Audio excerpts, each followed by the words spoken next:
Welcome in to Nights of the Storm.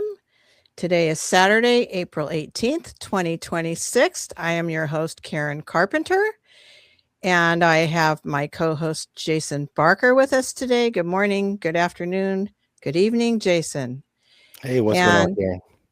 Great to see you. It's great to see everybody in the chat today, and to everybody who will be watching in the future. I hope that it's great to have you with us, and thanks for tuning in.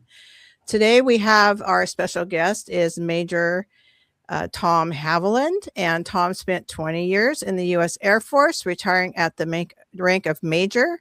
After that, Tom was a defense contractor working with the Air Force for an additional 16 years.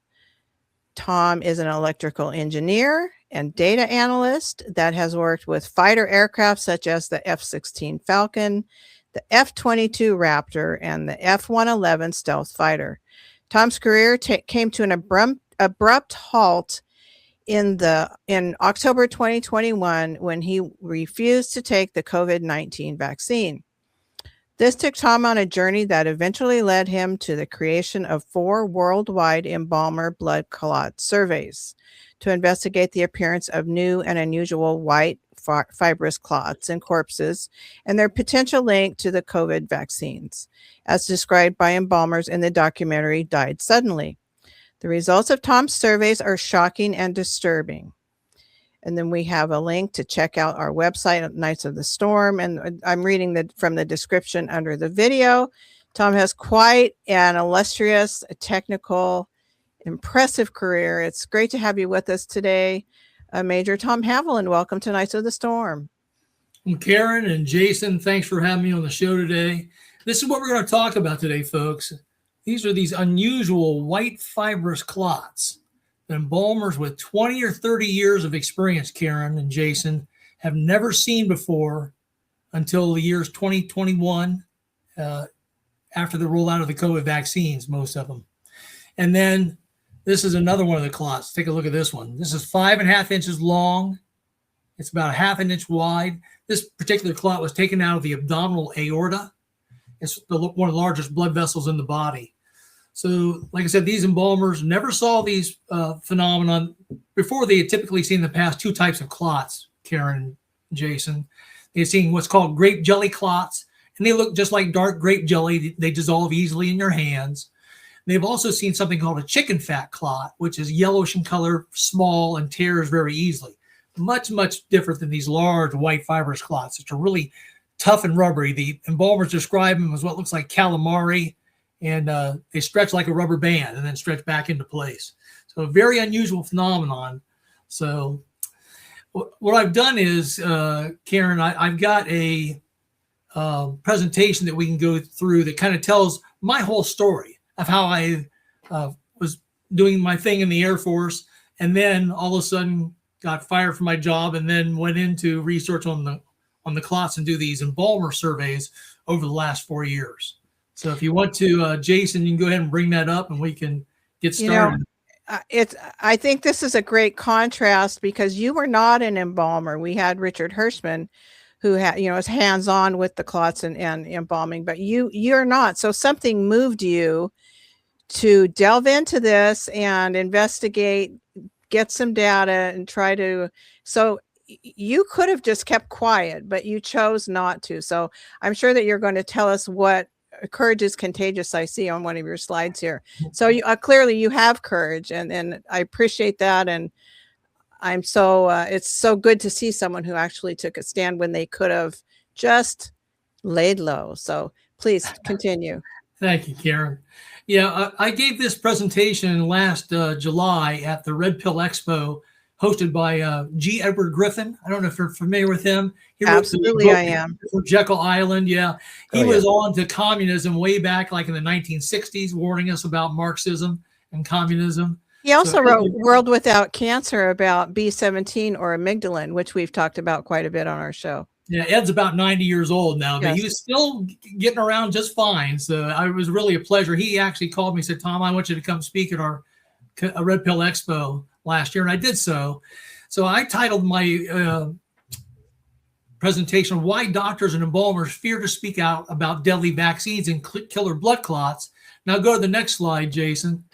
You'll see Ed actually suggested this alternate title. He said, why don't you call it Courage is Contagious? It's time to draw your line in the sand. And I agreed with Ed because it's important for us to have courage to speak up when we see something wrong. And as I go through this presentation today, Karen and Jason, you'll see some heroes in it, the people that did the right thing, and then you'll see the people that did the wrong thing. They stayed quiet about this very deadly occurrence of these white fibrous clots that are causing heart attacks and blood strokes, heart attacks and strokes in people. So, and when you stay silent, what happens? You let the tyranny win, right? Can I say something to that real quick? Sure. It's the madness of crowds. And I think Dr. Peter McCullough has talked about this a little bit as well. The need to fit in. And I'm sure we'll talk more about this, like people who saw there was a problem here, but the gaslighting, the false reporting. I know there was a lot of false reporting on how many people were actually uptaking this shot. To make it feel like you were ostracized or singled out. And there's a lot of psychological operations going on to get people to uptake this jab. And, to stand and do the right thing as you did is pretty phenomenal. And today, especially with social media and the way people have a need to be accepted and fit in, it goes back to, they used to tell us when we were kids, you and I aren't that far apart in age, peer pressure was a big thing back in the day, a big thing. And the parents used to tell us, don't fall to peer pressure, don't fall to peer pressure. But here we are now falling to the peer pressure, which was a false peer pressure, by the way. We're all familiar with, believe Event 201 in October of 2019, which was a tabletop exercise. And of course there was a lot of, it was a rehearsal to rehearse the ways in which to coerce people and pressure people into following the narrative, living in fear, and not putting their head up above the crowd. You don't want to be that person. You don't want to make yourself a target. But so it's great that you did that, and that some of us, for whatever reason, feel the courage of our convictions and have the moral character to do what we believe is right, despite the consequences. So I think so I think that's, you're a great example of this. And that's what G. Edward Griffin was talking about. So let's move on. Next slide, Jason. So remember 2020?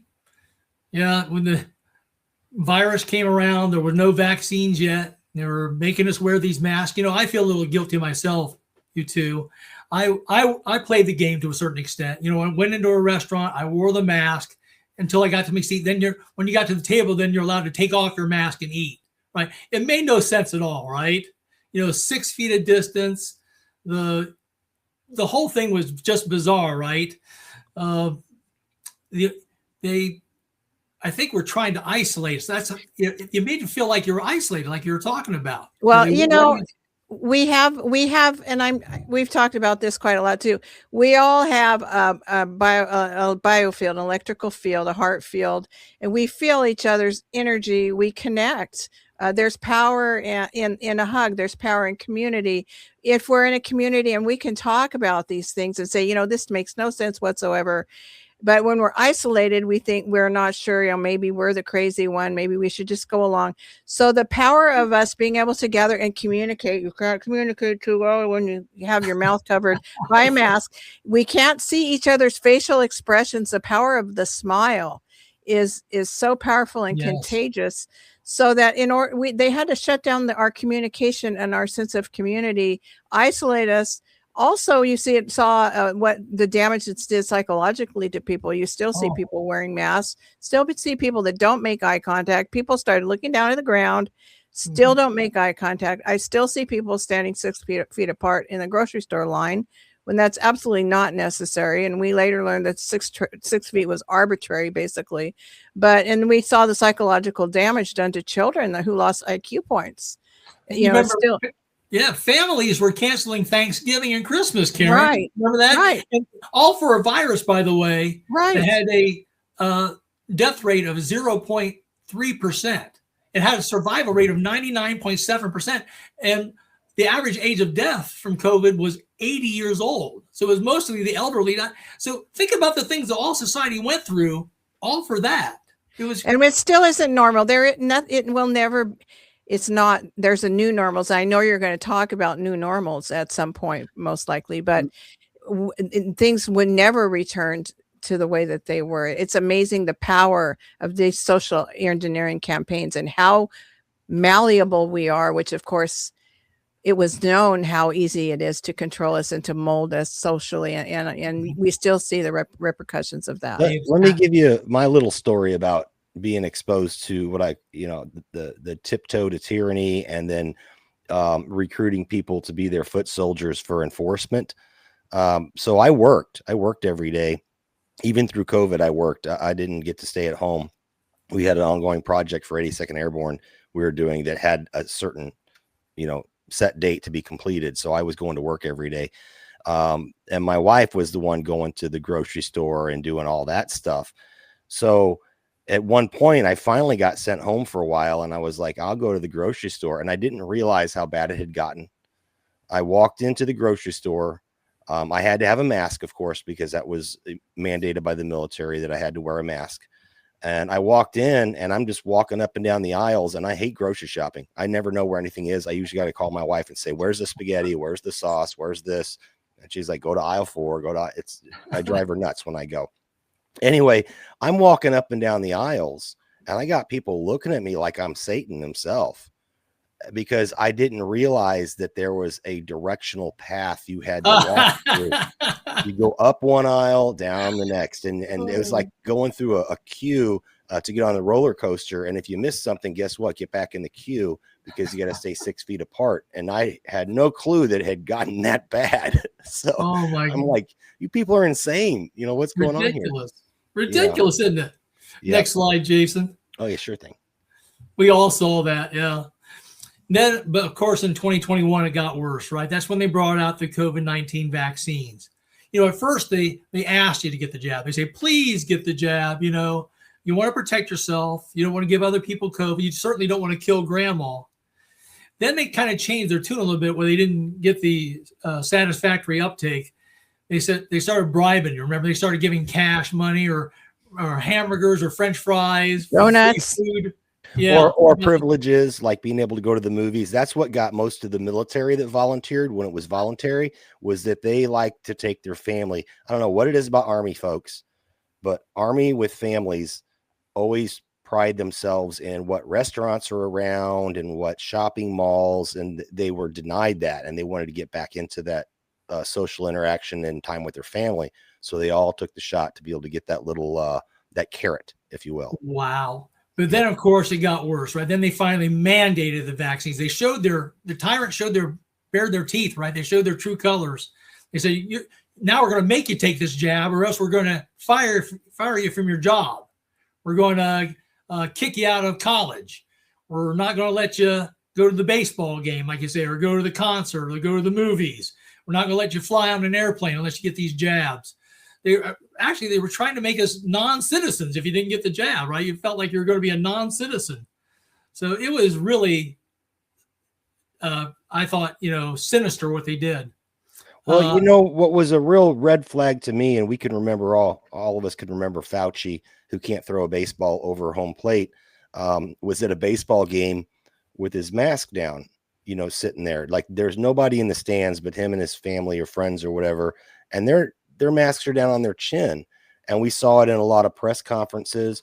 where they're all sitting there with their masks down, and they're like, okay, we're getting ready to go live, and they all put their masks on for theater. So when the leaders don't believe in it, our leadership, you can see they don't believe in it. And then if you even take a look at the I think it was Pfizer or Moderna, one of the others, they didn't mandate their own employees to get the vaccine, and they didn't uptake the vaccine. The same with Congress. Well, yeah, there were quite a few people that were exempt within the government or within the vaccine companies.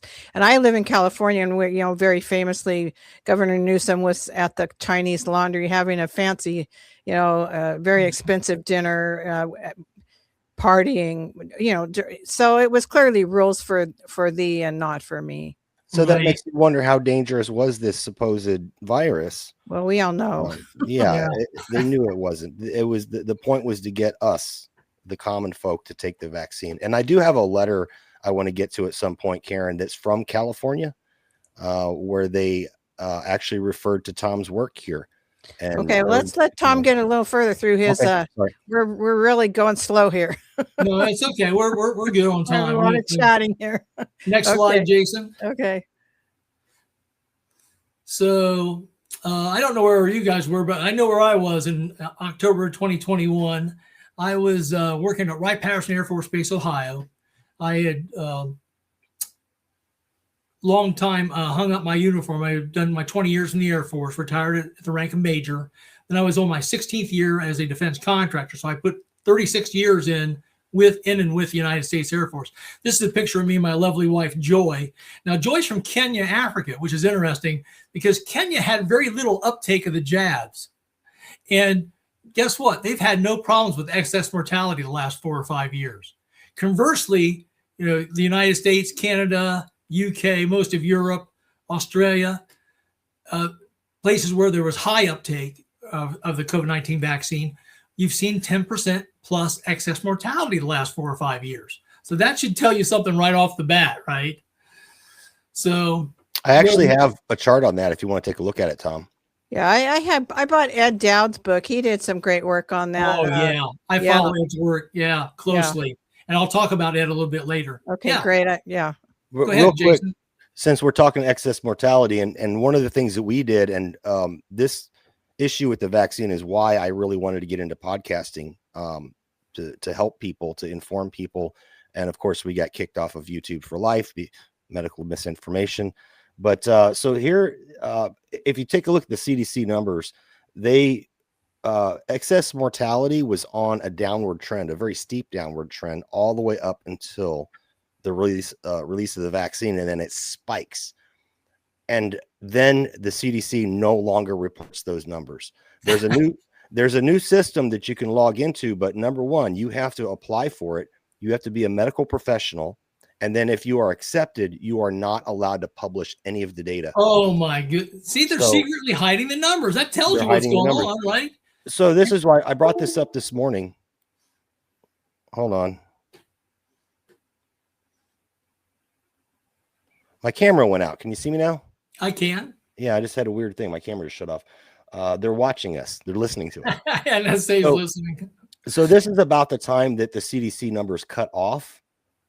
So the release of the vaccine is right about here. As a matter of fact, I'm going to do this for dramatic effect. Let me play it. So here we are. We're at a minus 1.5%. And what that means is the baseline of 0. That's your average, right? Right. If I play this out, you can see right now, you can see it spike. Now that spike was likely the COVID protocols. Right. 2020, there was a spike, like you say, because they didn't allow people to take hydroxychloroquine and ivermectin. Right. And then when they got to the hospital, they gave them lousy protocols or remdesivir and put them on ventilators. Yeah. And right about here, where this other next bigger spike is, that's right after the release of the COVID vaccine. Oh, yeah. And then it goes down, and then the boosters. That's what I'm saying. I wanted to show that chart because it's really, really relevant. And people may say to themselves, well, I don't see 10% excess mortality around me. Well, it's because it's subtle at the individual level. Mm-hmm. We're a country of 300 million people. And before the COVID and the vaccines came around, about 3 million of us died every year. 10% excess mortality means 10% of 300 million, right? or You know, 3 million. That's 300,000 extra Americans dying per year. That's what we're talking about. my At the individual level, Karen, what's happening is you may see 11 people die this year versus 10 last year. That's 10% excess mortality to you, the individual. But are you really going to notice that, right? It's subtle, right? You're not going to notice 11 people dying this year versus 10 that you knew last year. But when you aggregate it up to mass populations, like 300 million Americans, you wind up with 300,000 extra Americans dying every year. That's what's been happening the last 4 or 5 years. People don't know it. They go on with their daily lives and things don't change much. It's subtle at the individual level, but it's tremendous at mass population. My brother and his wife own the flower shop in their town, the only flower shop within a few small towns, actually. And during COVID, they didn't see any excess deaths, but after the vaccines came out, their funeral business really kicked up, like doubled or tripled. Well, we have the funeral directors and embalmers have told me the same. We have a listener. Just the flower people did that. Go ahead, Jason. We have a listener, conservative thinker, which is Louis Tart. He's a mortician, and we've been trying to get him on for 2 years with an EMS worker we know named Handy, to do a first responder, last responder type episode. And I can't get Louis on because he is so busy. And I know you talked about this in the interview I listened to this morning, but I wanted to throw one more thought in there. So we're talking about, even if it's a 10%, 15% excess mortality rate. Now I want people to couple it with this. We have a fertility rate problem, and we have, fertility. So we're not having as many babies and we're having excess death.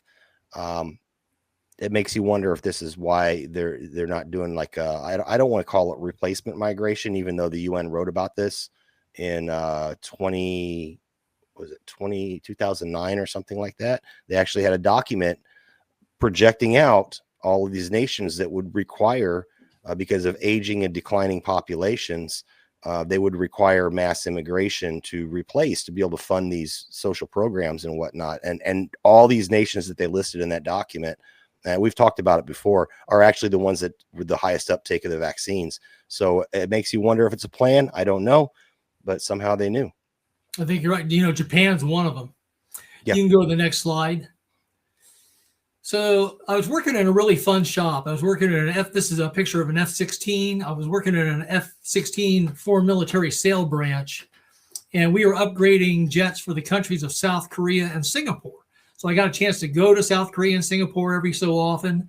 About every other month, I would go to Lockheed Martin's Fort Worth facility in Texas. By the way, I'm in Dayton, Ohio. And, they were outfitting 4 jets there with new electronics on board. And it was it was a fantastic job I had. I really love my job. I love the people I work with, but Karen and Jason, it all came to an abrupt halt in October of 2021. Next slide. Thanks to this gentleman here. This is Lieutenant General Carl E. Schaefer. I don't know if you can see or not, but on each of his shoulders there are 3 stars. He's a 3-star general. And in early October of 2021, he sent out an email to the entire base, Wright-Patterson Air Force Base, Ohio, telling the military, the government civilians, and us defense contractors, of which I was one at the time, when we had to get our shots by or else get kicked out. And he also, in that email, tried to guilt those of us who hadn't taken the jab yet into taking it. So I sent him back an email, Karen, and I said, shame on you. Remember, this is an Air Force 3-star general. I said, shame on you. You failed us. Instead of standing up for our right to decide for ourselves whether or not to take an experimental drug, you chose to spend your time trying to guilt us into taking the jab. Shame on you. And you must have known. I CC'd all 30,000 people that work at Wright-Patterson Air Force Base, Ohio. So you must have known that this was it. You were making a big move there, but that's a bold move right there. Yeah. Well, I knew exactly what was going to happen. I got a call a half hour later from my defense contractor boss, and I was fired from my $165,000 a year job as an engineer for shaming the Air Force 3-star in front of the entire base. But, somebody had to do it. None of the generals, none of the colonels were pushing back on these unlawful mandates. So it was just, it was just terrible. Well, I got a question about that. I Yeah. was going to ask you about this. Were you fired or were you offered the ability to retire? Because you were hitting that with 20 years in, and then another 16, I think you said, right? No, You, because it was a private company, defense contractor. oh, it So wasn't okay. It wasn't so a I was GS. already drawing my retired major salary, and I was only a year away from drawing Social Security. I was 61 at the time, so it was financially I was okay. I could tell the Air Force to Okay. go pound sand. Jason, tell your story. Tell what happened to you around this time. Oh, all right. Well, yeah, I was approaching my 20 years. I was maybe when this whole thing kicked off, maybe at about 17 and a half years, getting close to that 20. And then I knew the mandate was going to come. And to go back to, I know Trump didn't mandate it, but Trump did say, at least there was an internal memo throughout the Army that went through to all the commanders that said we need to get to a 75% volunteer rate or it will be mandated. A lot of people don't know that. So Trump would have mandated it. I mean, some people say he wouldn't have, that he would have backed off on that. But that was the word at the time. And then we got Biden in, and Biden was quick to say, yeah, mandate it. And I number one, I didn't think it was constitutional because it was an experimental drug only approved because they changed the definition of vaccine. So it didn't fall under Army regulation as far as it was written when it was written. They'd have to rewrite the regulation to be updated. But anyway, I decided God told me in my heart, you don't need to get this. You need to go research it. And I did. I tried to help other people. I was an equal opportunity leader at the time. And the religious exemptions fall under that purview. So I did my homework. I got the latest regulations. I read through it and I prepared an exemption ahead of time. And I tried to help my 12 or 13 soldiers or whatever I had at the time because they didn't want it. I tried to help them as well, but they're like, well, it's not going to be mandated. It's not going to be mandated. They kind of like kick the can down the road. And then all of a sudden I get transferred to another unit where I'm kind of the lowest ranking as an E6. I'm one of the lowest ranking guys. It was these are 15 plus year guys kind of doing their last assignment to train National Guard and certify them before deployment. So I didn't have any soldiers. And those people had already mostly gotten the vaccine already. So I was very sad to know that all of my soldiers that I had previously without someone there to advocate for them went ahead and got the vaccine. And one lady was pregnant at the time. As far as I know, she's doing okay, but and her baby's doing okay. But yeah, that's kind of my story. And I had a real long talk with my wife and my family, extended family, even about, do I give up retirement and get kicked out? And I just stuck to the grounds. And that's why we started one of the reasons we started the podcast. I wanted to talk about vaccines and the research I had done. My whole thing is that the mRNA technology, even though they said it wasn't possible, has the ability to change your DNA. And to me, the DNA is the fingerprint of God. I don't want to erase that. So that's why I was like, there's no way in heck I'm going to get this. Yeah, maybe I get some shedding of the spike on me and I can detox from that. As we've talked to Dr. LaGuardia about, like some ways to detox. You can get a D-dimer test to find out if you have the spike protein, but there's things you can do to detox from it. And that spike protein is very important because I think that has a lot to do with the clots that we're going to see that later on in my presentation. Yeah. Karen, but yeah, that's you. Did you get any pressure to take the vaccine? Oh yeah, lots of pressure. And no, he's asking me. Oh, I'm sorry. I'm sorry, Karen. I know you had a lot of pressure. Absolutely, Jason. No, I did not, because I'm a teacher. I'm a retired teacher. I had back issues, so I retired young. But so I didn't have pressure to do that. But my mother was still working at a city hall in a small town, and she was on the church board and in the choir. And she did not want to take a vaccine, but she got so much peer pressure from that small town where she's a well-known person. She held out for a few years, but eventually she felt, the policy was if you don't have COVID shots, you still have to wear a mask. So there she was, the only one in town basically still wearing a mask, which my opinion is just take the mask off. But she wanted to be honest, so she wore the mask. So it was like the scarlet letter on her. So eventually she did go and get one COVID shot. She immediately got shingles. And I know you talk about the effect on the epithelial lining of our tissues, our blood vessels. Well, she developed chronic venous insufficiency immediately. So she was highly mobile, about 84 years old, and in great health. And you can just see a marked decline in her health since she took that one COVID vaccine. So I didn't get the pressure. My mom did, and she got one shot. Consequences. And she suffered the consequence. I have two brothers. One held out, and where he was employed, he got a lot of pressure. He works for Foster Farms. He preparing the supplements for the chicken feed and dog feed, and handling a lot of amino acids and things in bulk.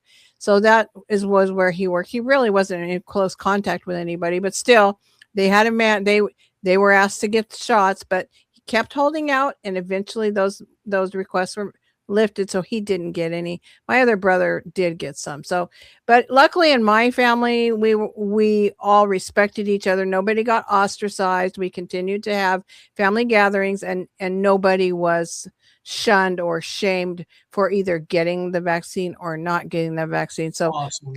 Personally, I feel really good about how it worked out for me, but I know that other people were not in such a lot of families are still split apart over all that. Next slide, Jason. And Jason, you're right. Absolutely. It violated, when they made you take that vaccine in the military, they violated a couple of things. And I wanted to let them know that. I actually included this 4-page document. Here's the beginning of it with that email that I sent to that 3-star general.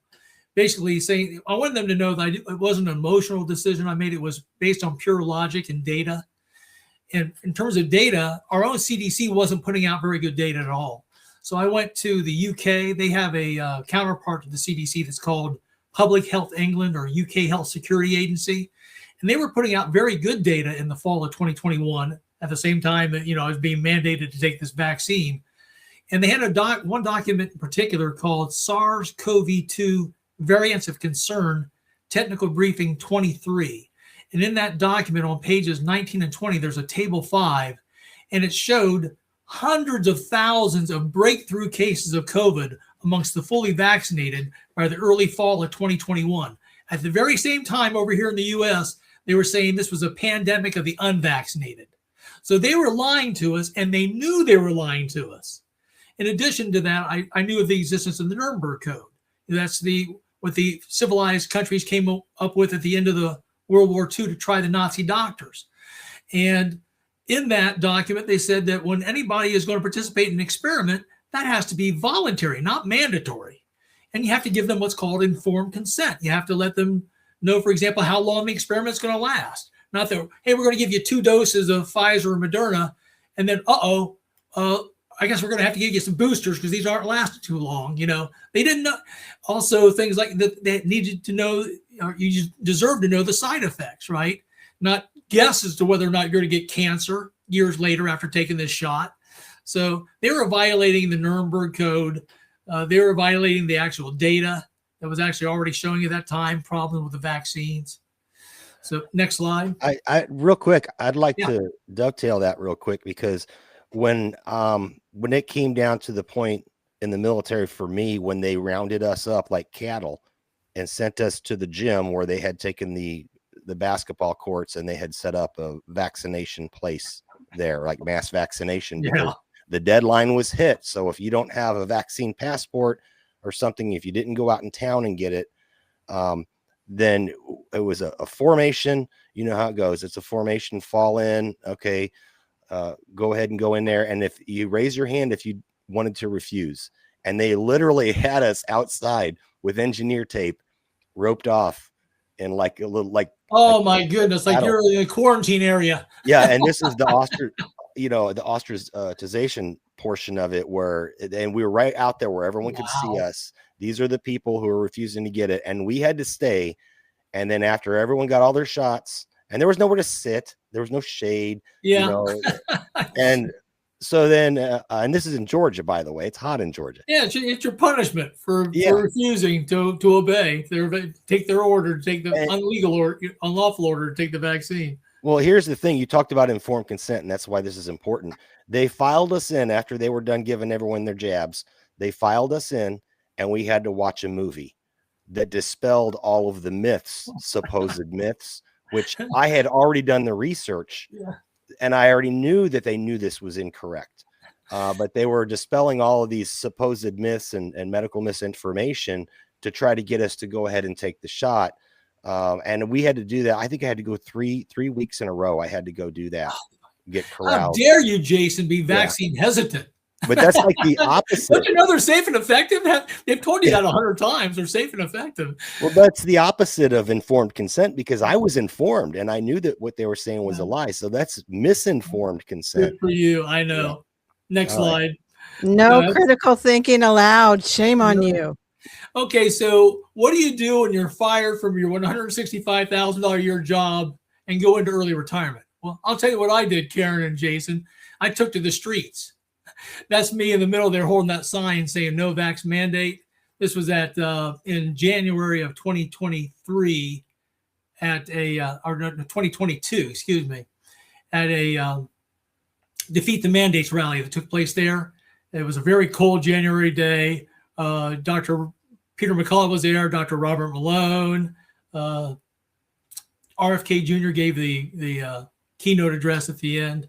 So what I did is I brought that sign back with me to Dayton, Ohio, and I held that sign for over a year, from the fall of 2021 through the fall of 2022, for about 120 days at a busy street corner that was actually close to the Air Force Base. And I held that for about 5 or 6 hours each day. And I wanted to show support for the men and women who were on the base still, and were fighting the mandates, and letting them know that what they had done to them was wrong by making them take the shot. And I probably saw, over that year period, I probably saw about 500,000 cars go by. And I'd say out of every 100 cars that went by, about 60% of the people did nothing. They're either wrapped up in their day or they just didn't care. I kind of call those folks the mushy middle. And most of those people actually wound up taking the COVID vaccines. The good news is there was 20% of the people that loved me. They honked their horns, gave me a thumbs up, said, right on, man, you should decide for yourself whether or not to get the jab. But the bad news is there were 20% that hated me. Oh, they would say, F you, give me the middle finger. You're killing grandma, go get the shot. There was even a couple of cars that pretended to swerve their car to hit me because I was standing down close to the curb. So, and what was really bizarre about that is over that whole next year, from the fall of 2021 through the fall of 2022, as we learned more and more things about how the vaccines weren't working well, they weren't stopping you from catching COVID or transmitting it to others. You started hearing about all these unusual side effects like these blood clots, myocarditis, miscarriages, turbo cancers, nerve damage. That 20% never changed. It was like they were locked into a mass formation psychosis. They still hated me just as much in the fall of 2022. So it was really strange. Any comments about that? I have a question from Brian and Deb McCartney. It's in the chat. She wants to know if you are retired completely, or did you find employment elsewhere? I just retired completely. I was fortunate enough, like I said, I'm drawing a retired Air Force major salary.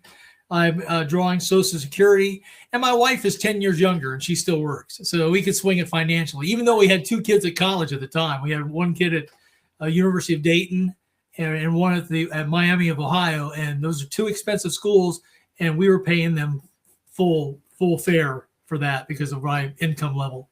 Well, that's a question I now have is what was it like for your wife? Was she employed, and did she have to suffer the same consequences? My wife actually took the jab. She was working at a community college. Yeah. So I worry about her, and I worry about my 2 kids wound up taking the jabs too. I said, guys, fight for a religious exemption. They said, no, Dad, we don't want to fight for religion. We're just going to go along. Like you say, there's peer pressure, to take the shot. And then they went in.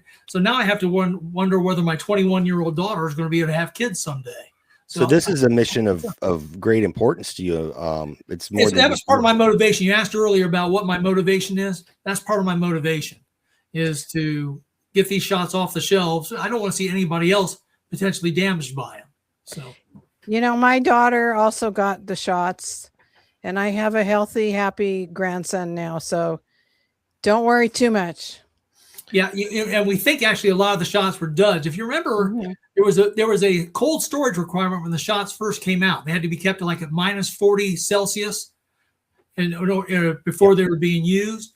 But then they dropped that requirement, and I think a lot of people later on got shots that were duds because they warmed up too much, and the mRNA that was in them became inert. And this is a case where you actually wanted to get a dud. You don't want the active mRNA ingredient. So the ones that got the duds are probably the ones that are doing okay now. Next slide. So remember 2021 and 2022, unusual things happening. Soccer players dropping dead on the pitch. You know, there was news anchors that were falling out of their chairs on live TV. It was really crazy, wasn't it? We knew something was up. Next slide. So then in the fall of 2022, November of that year, I watched that movie Died Suddenly. For your folks that aren't familiar with it, it's an hour-long documentary. You can still find it on Rumble. And about half the movie is devoted to the 6 or 7 embalmers that said they were finding these unusual white fibrous clots in their corpses that they had never seen before. So I almost didn't watch the whole movie because it started off kind of crazy with the moon landing and Bigfoot pictures and stuff. But then I'm glad I stayed with it because at the 13-minute and 15-second mark, an amazing statement was made. An embalmer from the state of Indiana, a Mr. Wallace Hooker, he was lecturing at an Ohio Embalmers Association conference in Columbus, Ohio on the 26th of October in 2022. And he was lecturing to a room full of 100 embalmers. And he asked them, by a show of hands, how many of you are seeing these white fibrous clots? And he says in the movie, almost all 100 raised their hands. Yes, they were seeing the clots. He then asked them, well, when did you start seeing them? And they all agreed it was in the middle of 2021, about 6 months after the COVID vaccines rolled out. So whatever else happened in that movie, and then I knew there were some problems with it, that statement's either true or false, right? Either those embalmers raised their hands or they didn't. Next slide. So here's the kind of clots they were talking about. And go ahead and go to the next slide. These are the white fibrous clots. There's another one there. You see they can kind of take on the shape of the vein or artery that they're in and the tributaries running off of it. Next slide. There's another nasty one. Next slide. Well, it's like your plumbing getting clogged up with exactly. That's what's and then if they get big enough, they'll completely block blood flow and cause a stroke or heart attack. Look at that massive mess taken out of one person. Now, real quick, I was researching this because we had was it Richard Hirschman we had on, Karen? Well, that's the gentleman who supplied all 4 of the photos you just saw. Richard's one of my heroes because he and John O'Looney were 2 of the very first to come out and speak about this phenomenon. All the other embalmers around the world seemed scared to talk about it. I think a lot of them were told by their funeral directors to shut up, not to mention it. So before we had him on, I did a lot of research into these clots because I've seen Died Suddenly as well. There's a lot of information out there that says these clots are normal, but in fact they're not normal because these are different. The clots that are normally found in deceased bodies, the blood clots after death or whatever, but they come apart a little bit, and they're red or like blackish color. But right. When you clean these off, they're like a white rubbery, like you said. This has never been seen before. Yeah. In fact, if you can look at old pathology books, Jason, and in fact, Dr. John Campbell, one of the people I interview with, he's a YouTuber over in the UK. I love John. He's got 6 or 7 pathology books. He says, Tom, I can find plenty of pictures of chicken fat clots and grape jelly clots. I have never seen these things before. This is a new pathology. Yeah, I wanted you to talk about the chemical composition, phosphorus, the fibrinogen, the amyloidosis, all of those types of things. Yeah, I know I'll talk about all of that and why these are not run-of-the-mill blood clots, which I don't believe that they are. We have a question from Ronnie Omelets. I love that name, Ronnie Omelets. Best name on the internet. He questioned, have these samples been lab Yes. analyzed and tested? I know that the answer to All that. kinds of lab tests on them. We've done what's called inductive coupled plasma mass spectrometry testing. That checks for what elements are in the clots.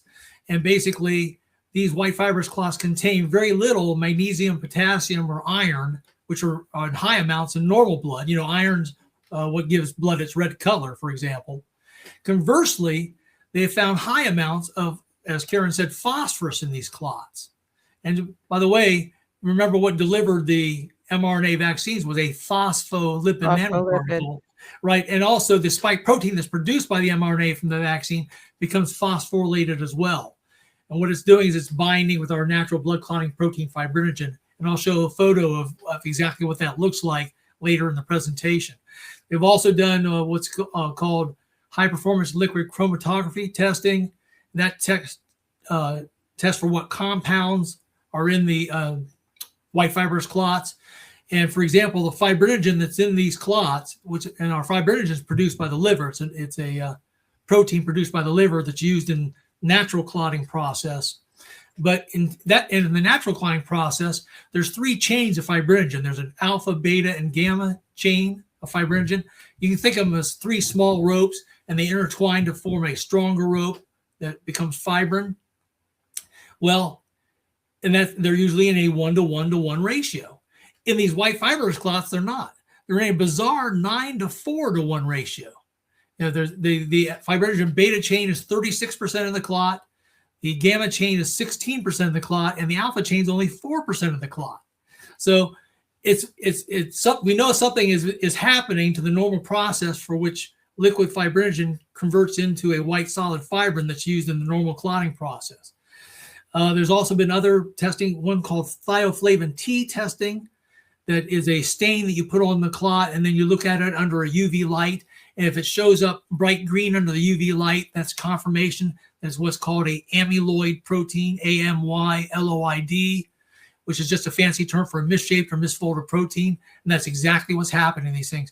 You'll see in this photo that'll come up later in the presentation that the clots, that the fibrinogen gets all matted and twisted, misfolded, and has nasty nodules on it that becomes impossible to break down.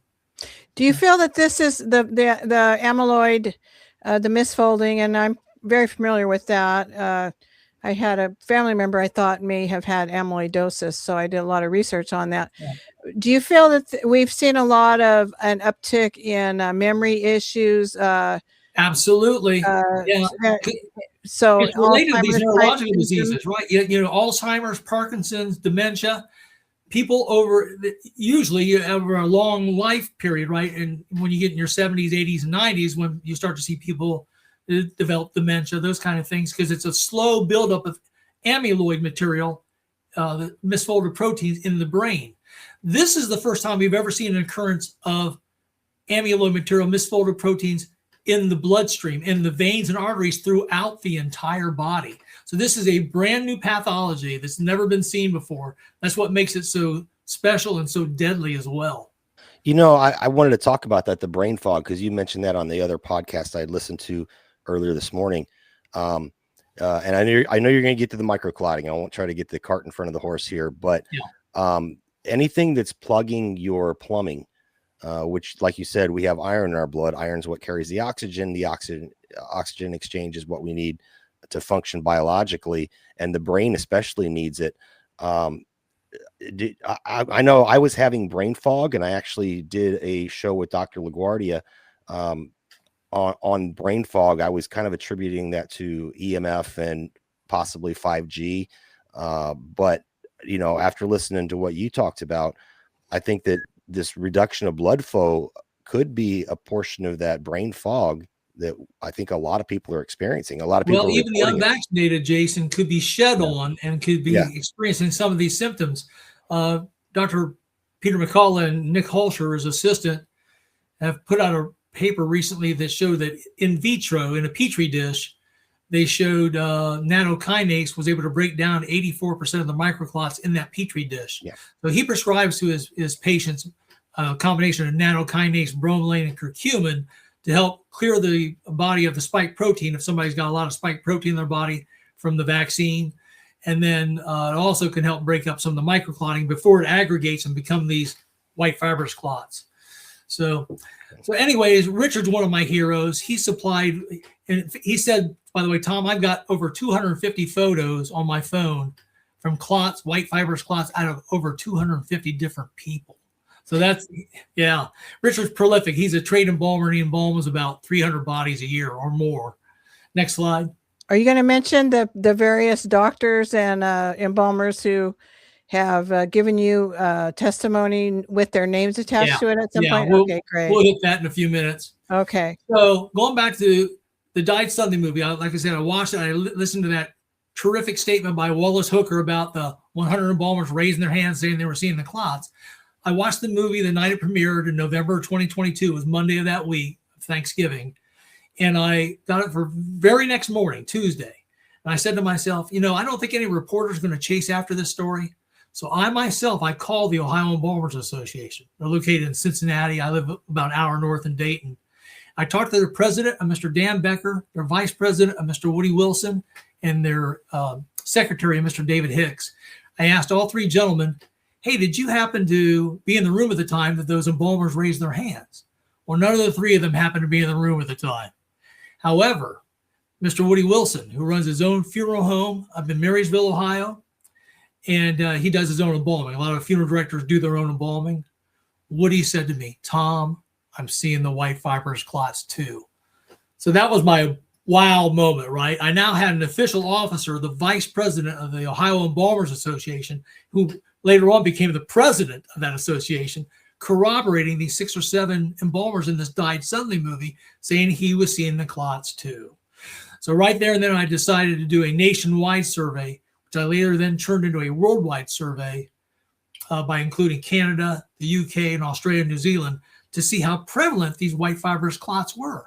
So I had a sneaking suspicion that the FDA and the CDC would not be looking into this problem, right?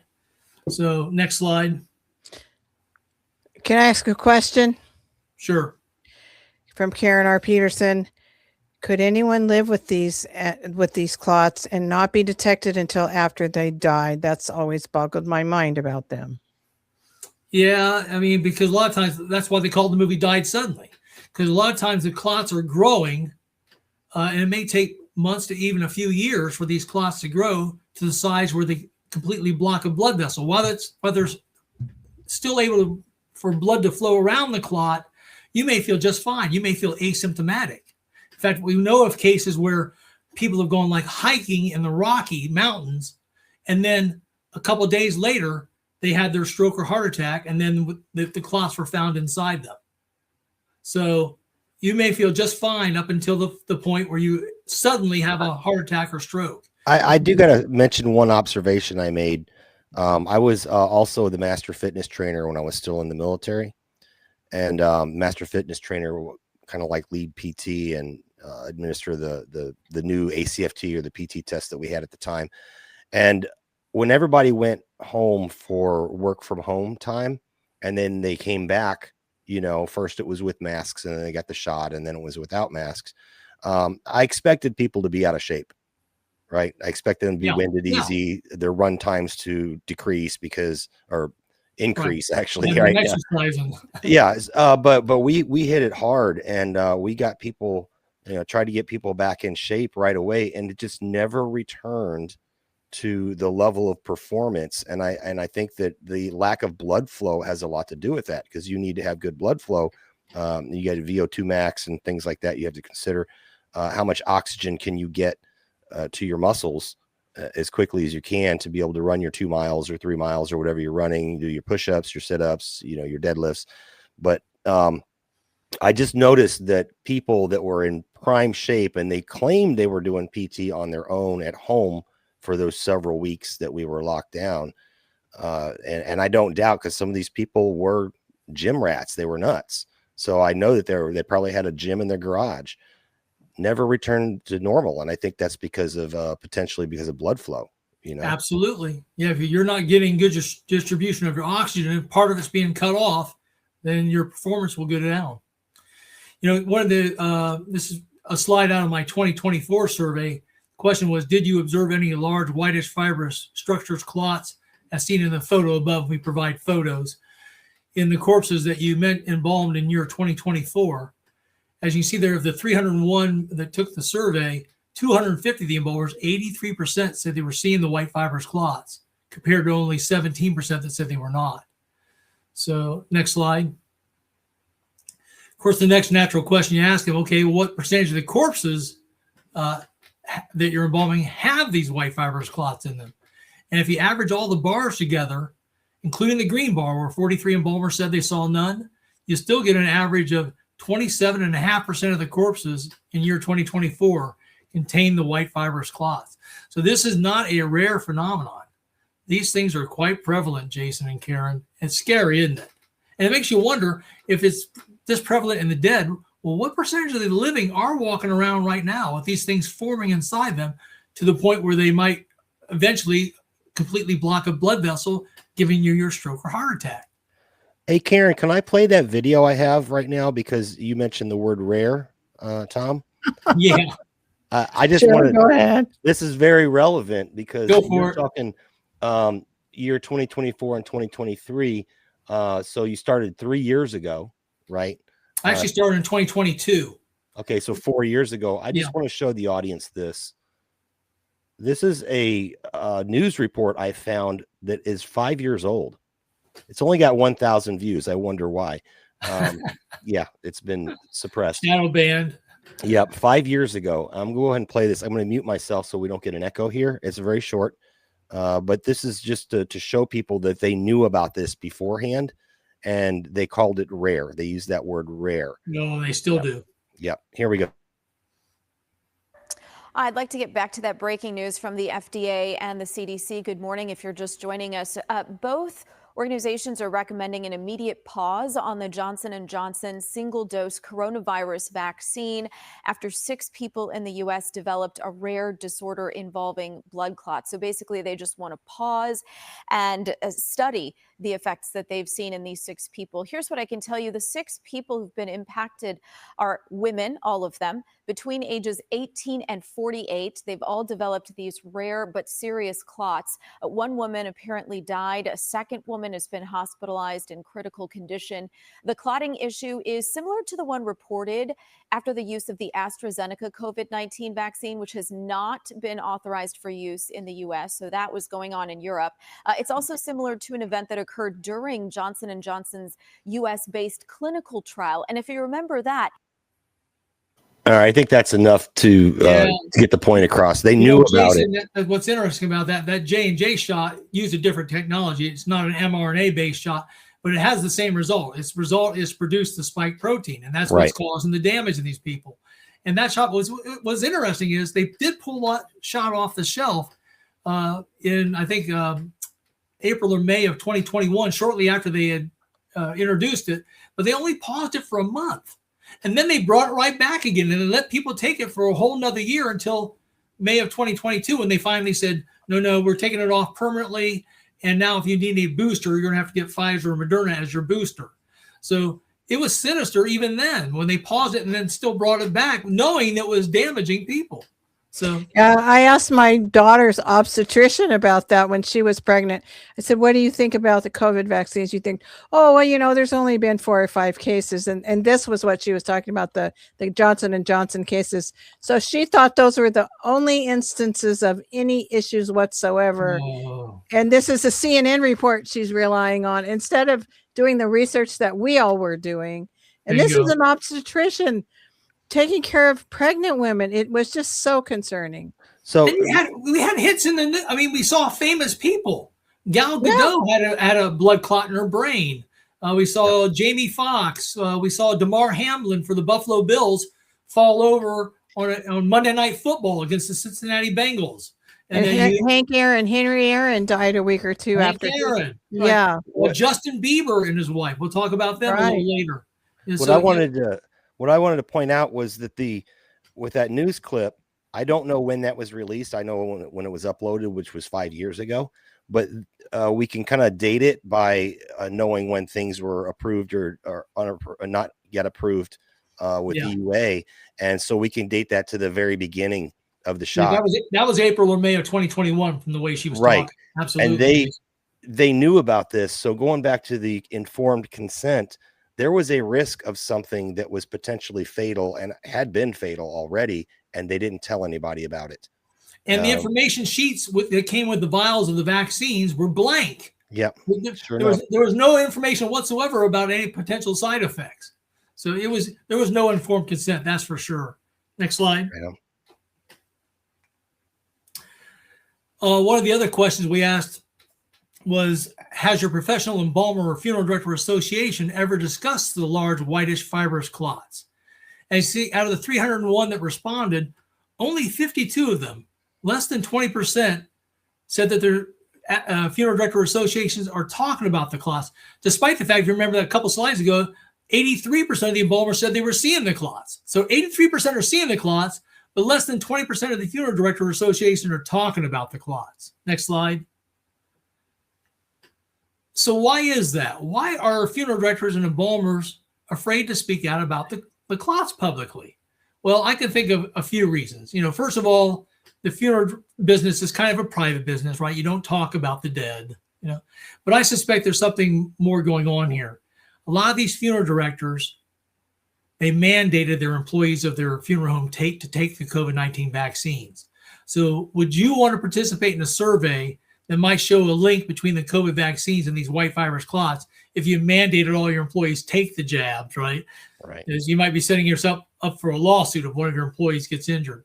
We also know, by the way, from the CDC that 80% of American adults over the age of 18 took at least their first 2 jabs back in 2021. Yeah. So a lot of these funeral directors probably took the jabs themselves. So they probably have some cognitive dissonance going on, right? They may not want to know the answers to these questions. And by the way, as we spoke about earlier, a lot of people were dying then and are still dying. So business is good in the funeral industry. So they may not want to disturb their business. That's kind of a sinister reason, but it's possible, Real Next quick, slide. real quick before we move on, we had a question from Ronnie Omelets.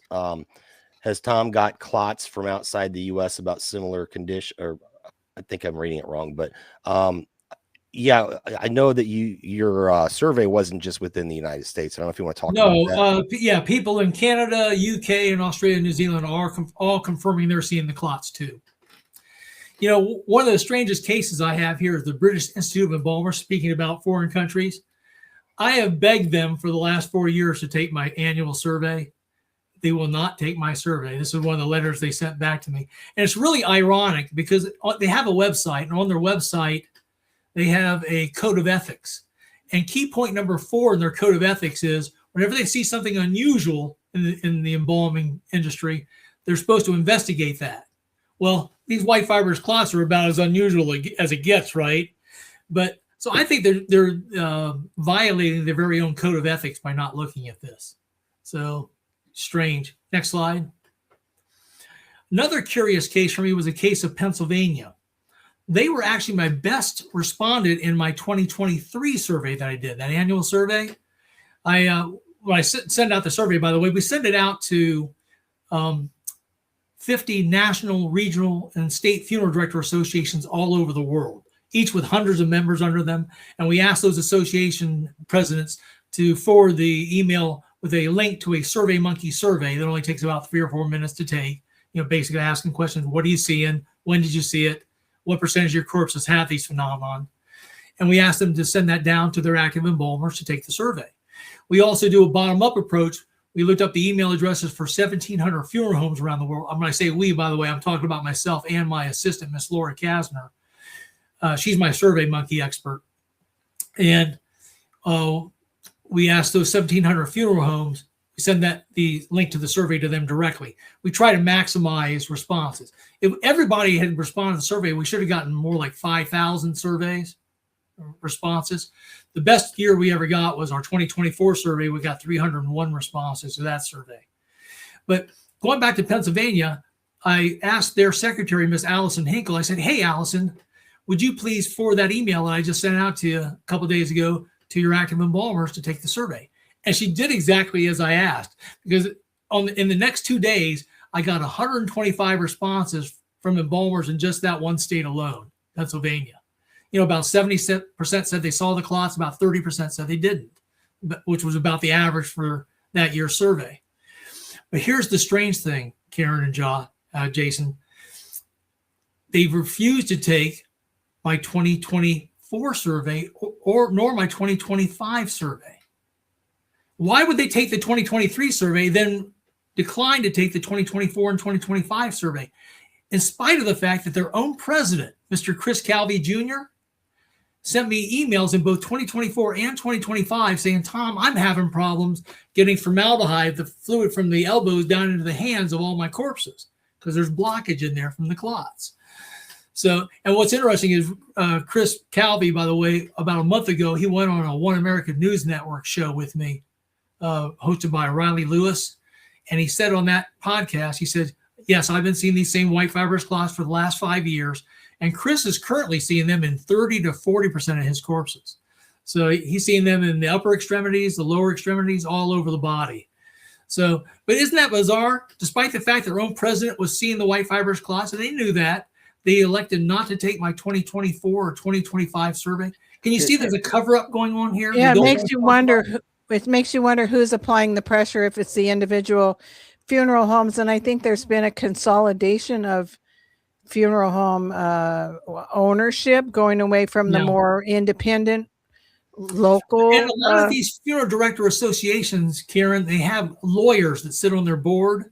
I'm thinking that maybe some of these lawyers are saying, hey, we don't want to participate in this because it could backfire on us. We could get sued. Like I said, a lot of them mandated their employees take the jabs. So if they have employees that wind up getting injured, they could be sued by their own employees. Another point to think about, and if you remember, there was a popular video clip of a funeral, and everybody was sitting like 10 feet apart, and then some of the family came and they moved their chair over to sit next to the grieving widow, and the funeral director told them to move, and there's a video of it, and they made them move away. And it makes me wonder if maybe there isn't, like you brought up the lawyer thing, maybe there was a legal thing where they said you can't come to this funeral unless you're masked and jabbed during this time of COVID.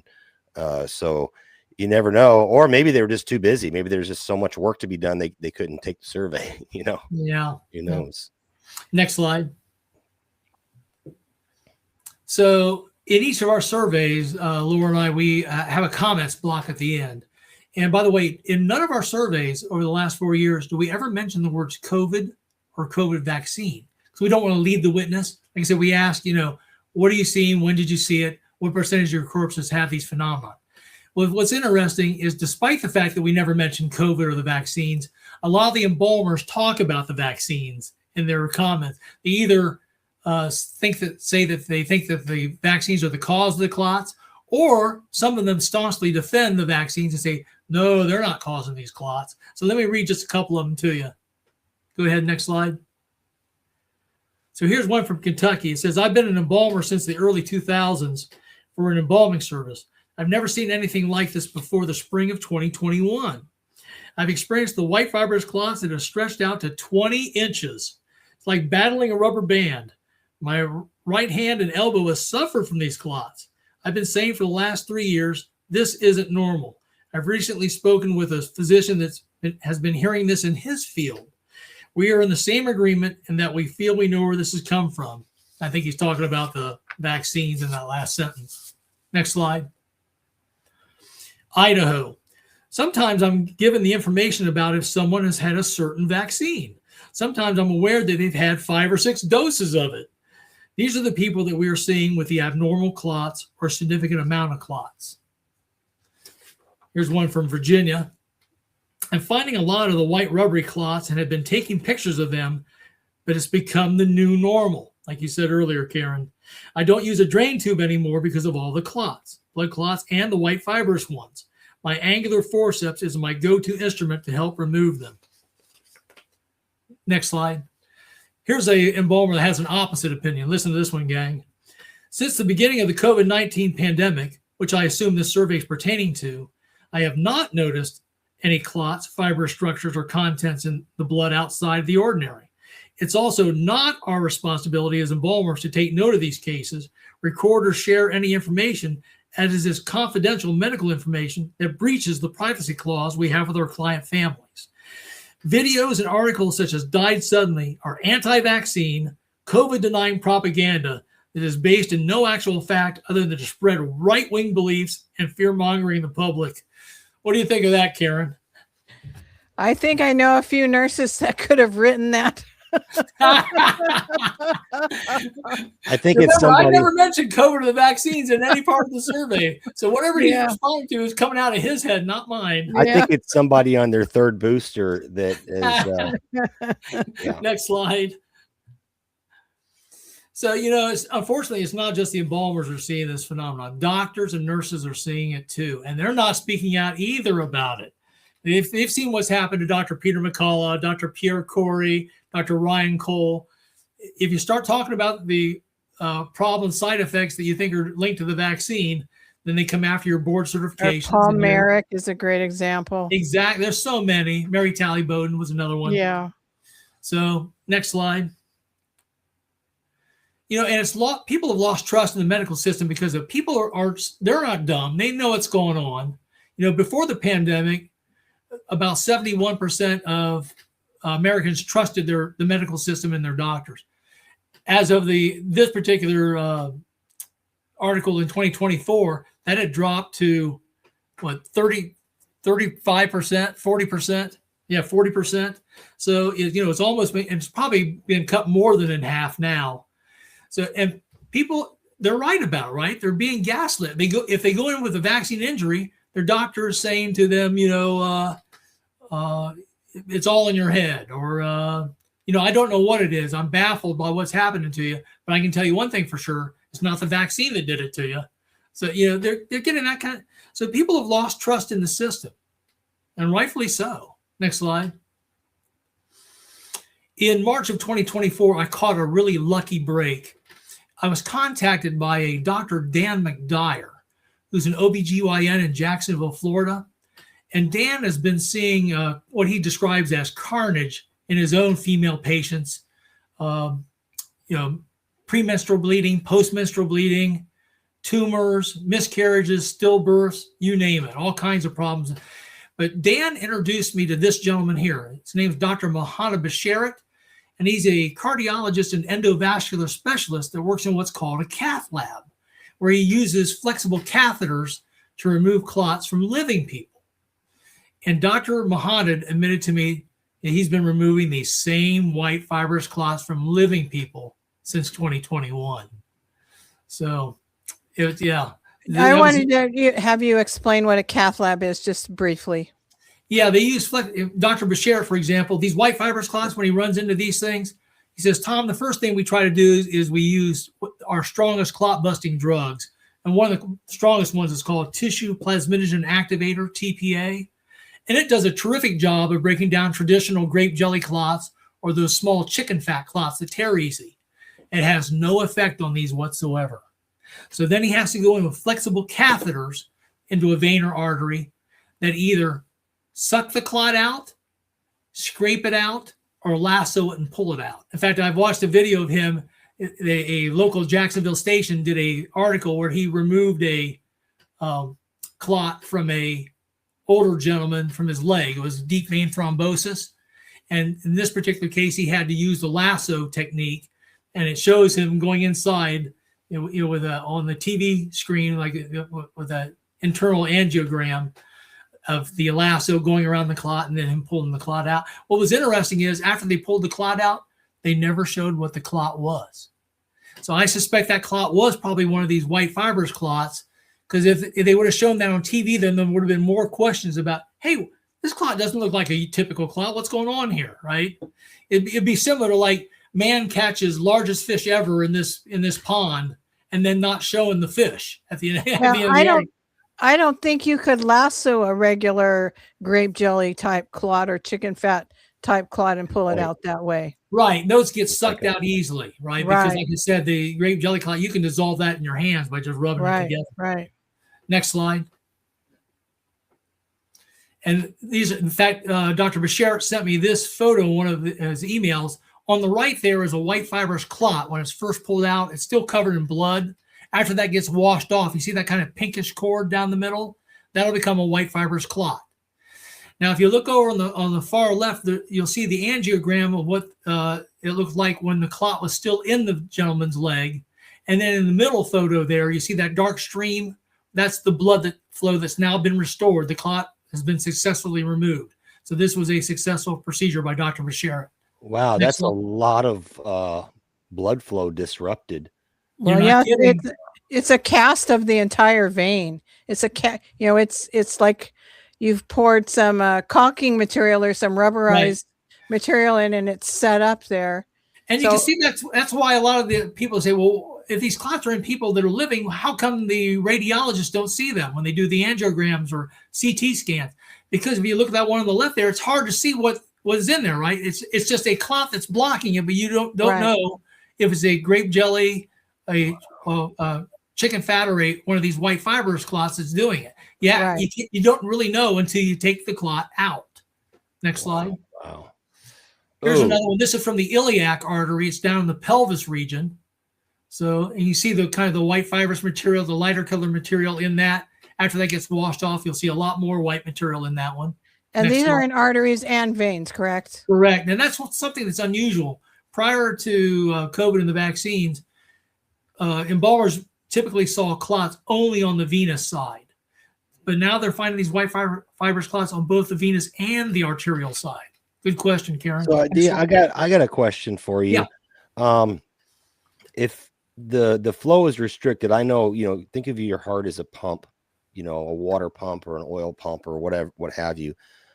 When you start getting restriction or resistance, that can't be good for the heart, can it? The heart has to work harder. Yeah, right. And you get hypertension, high blood pressure. All kinds of things start happening. I developed hypertension out of nowhere. I typically had low blood pressure, and I developed hypertension after this COVID nonsense rolled out and the shots rolled out. And I didn't take the shot. However, Did you have COVID? No, I didn't have COVID. They said I did one time, but I didn't really get sick. I just tested positive. Yeah, but COVID can act mysteriously. So the possibility is you could have had COVID. You also could have been shed on. That's what I was going to say. Yeah. Three times a week.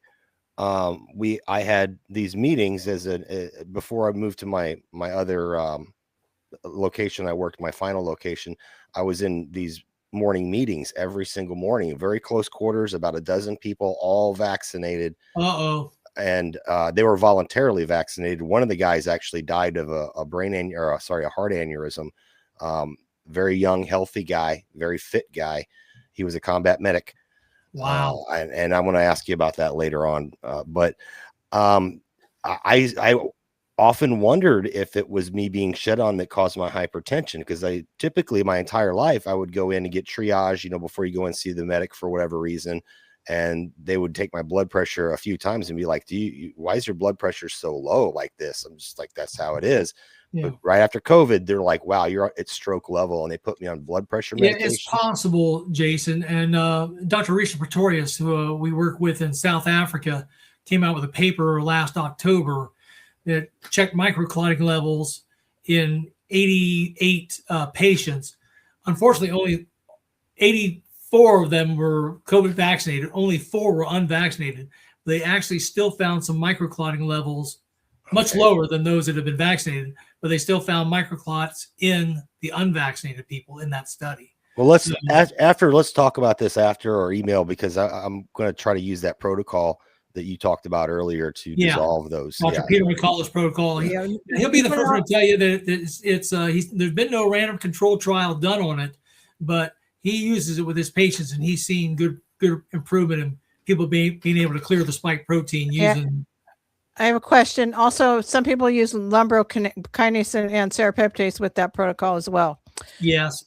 I also heard good things about NAC and quercetin as well. Right. I still take quercetin for inflammation, allergies, and things. It's a good supplement.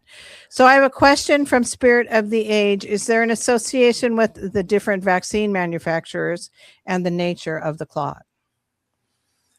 association with the between, for example, the Moderna and certain types of clots, or Pfizer and different types of clots? What we know is the fact that, like I said, 20 to 30% of the corpses have these clots in them, which is a tremendously high number. We also know that in terms of vaccines that were given, 700 million doses of vaccines, COVID vaccines, were given here in America. And of those, about 60% were Pfizer, about 37% were Moderna, only 3% were J&J.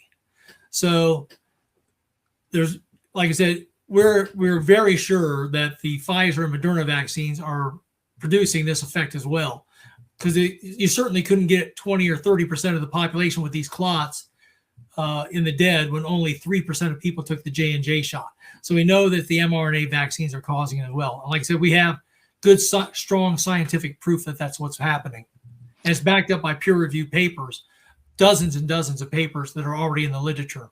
Do you feel that that other mRNA vaccines are also going to cause these types of clots because of the phospholipids involved in mRNA technology? We think that the phospholipids we think are damaging. It depends on what the antigen is inside the phospholipid nanoparticle. This time it was the spike protein from the virus, right? Is what the mRNA was producing.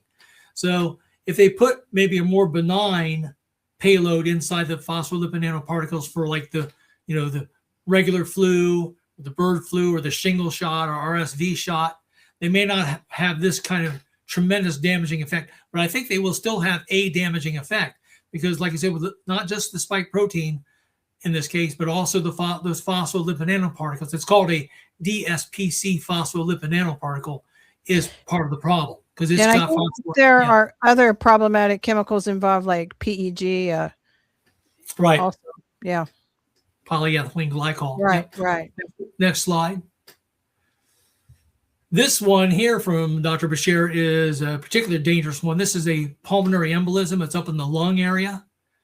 And you can see up in the upper left-hand corner where it's kind of lighter color. When this one gets washed off, most of this will turn white as well. These things have to be very carefully removed, or else they'll kill you. So, next slide. Here's the kicker, though, Karen and Jason. About a month after he contacted me, Dr. Bashir sent me this email. Tom, I was instructed to immediately terminate all communications in this regard. Apologies for the inconvenience. See what happened? Somebody at his hospital got to him, right? Probably one of his administrators shut him up. Said, hey, you keep talking about this. We're going to go after your state license, your board certifications. Hey, let's talk about this real quick. It's really great that he actually notified you of that, though, and gave you that bit of evidence there, that piece of information. Well, let's talk about the financial incentives, because this could be why people were shut up. Oh, yeah. Because there was financial incentives all around the entire. Well, Bashir is 44 years old, and he has 3 kids. So he's in the middle of his career. He's got a lot of years ahead of him. He's probably paying off medical school bills. He can't afford to lose his job, right, and have his career destroyed over talking about the vaccines. So that's the dilemma these people are in, because their administrators will fire them and they've seen other doctors, like I said, famous doctors get fired. Which are right. There was incentive, Jason. The hospitals were paid thousands of dollars if they identify patients as COVID, not vaccine, but COVID, right? And also the funeral homes made money too. And the people that of families of the deceased, for example, the families of the deceased were given $7,500 from the government to go towards a funeral if the death certificate said COVID on it. In fact, there's one in Balmer. He's a board member of the Iowa Funeral Directors Association, Mr. Dana Goodell. Dana went on a show with me as well, and tells the story of a woman who said, hey, have you gotten the death certificate or not yet? And he said, no, I haven't gotten it. She says, well, let me know when it comes in, because I want to see if it says COVID on it. Because she knew she'd be getting that free $7,500. When it finally came in, it did not say COVID on it. And she and the family were not happy about it, because she knew then she'd have to pay the expense. So if everybody gets money, they're all happy about it. If it says COVID. And on the negative incentives, I don't know if you remember the White Coat Summit that from doctors, well-respected, peer-reviewed paper writers, and from around the world came out against the vaccine, and they were shut down. They were deplatformed. They were fired. They lost their practices, lost their careers in some cases completely. So, and the White House made sure that Facebook and Google and Twitter and all them didn't let them speak. Like you say, they had freedom of speech, but they didn't have freedom of reach, did they? This is our first strike we got. We used to be live on YouTube. It doesn't allow claims about COVID-19 vaccinations that contradict expert consensus from the local health authorities or the World Health Organization. When we got this strike, the same day they went retroactively back through all of our episodes and gave us 2-3 strikes. You're out for life. Still cannot even log into that account to even watch videos. Still to this day. That's still to crazy. This day. Yep. That's I had to start wild. a new account. That's great. Next slide. Yep. Oh, I'm on the wrong one. I'm sorry, brother. That's okay. There we go. This is one of my heroes. This gentleman is Dr. Philip McMillan. He runs a YouTube channel called Vegan Health, VEJON, over in the UK. And Philip found his own whistleblower, a different gentleman than Dr. Basheret. And this guy has been working in the same cath lab for 20 years. And he's been pulling out anywhere between 3 to 10 of these white fibrous clots out of living people every week in his one cath lab alone. And unlike the embalmers, these doctors do have access to the COVID vaccination records of all their patients. They can tell you how many shots they took, when they took their shot, what brand they took. And he says whenever he finds the white fibrous clots, that person's taken anywhere between 1 to 8 jabs. And the more jabs they've taken, the worse the clotting seems to be. But just like Dr. Basheret, that gentleman went dark on Dr. McMillan as well. Somebody got to him and shut him up. It's just terrible. Next slide. So based upon these 2 partial whistleblowers, Dr. Basheret and this other gentleman that was the whistleblower for Dr. McMillan, I tried to run a cath lab worker blood clot survey similar to the one I ran for the embalmers. But unlike the embalmer one, this time I actually did ask a couple questions about the COVID vaccines, because like I said, these doctors do have access to the COVID vaccination records of all their patients, right? So they could tell you when they're doing, a vascular surgeon is taking a clot out of somebody, he could tell you whether that person had been COVID vaccinated or not. And I sent it to the vascular surgery societies in the United States, Canada, UK, and Australia, New Zealand, as well as 120 vascular surgeons across the United States. Guess how many responses I got, Karen and Jason? Zero. Nobody took the survey. I did get this reply from the Society for Vascular Surgery declining to take the survey. It's just, and they brag on their website of having over 6,300 member vascular surgeons all across the United States. Just think about the kind of good data we could have gotten from them had they had all taken this survey. Well, they must be having a bumper business these days. So next slide. So then I said, well, now what am I going to do? So I decided if I can't get good information from the doctor end, maybe I can get it from the patient end, the people having the blood clots. So with the help of Dr. John Campbell and also Clayton Morris and his wife, Natalie, at Redacted News, they displayed a QR code for me, and I put out a people's blood clot survey. And guess what? In just 2 weeks, over 1,400 people took that survey. So the patients are happy to tell you about their blood clotting experience, even though the doctors are staying silent about it. Next slide. That's interesting. It reminds me of the menstrual problems that women had, and how that survey, there were plenty of people that were speaking up about that. When my neighbors got vaccinated, and some good close friends that used to come over to the house got vaccinated at the same time, my wife and my daughter both started having those menstrual problems, and they still have not gone away. My wife says, well, maybe I'm going through menopause, but my daughter was like, 22 or 23 at the time. Yeah. Same problems.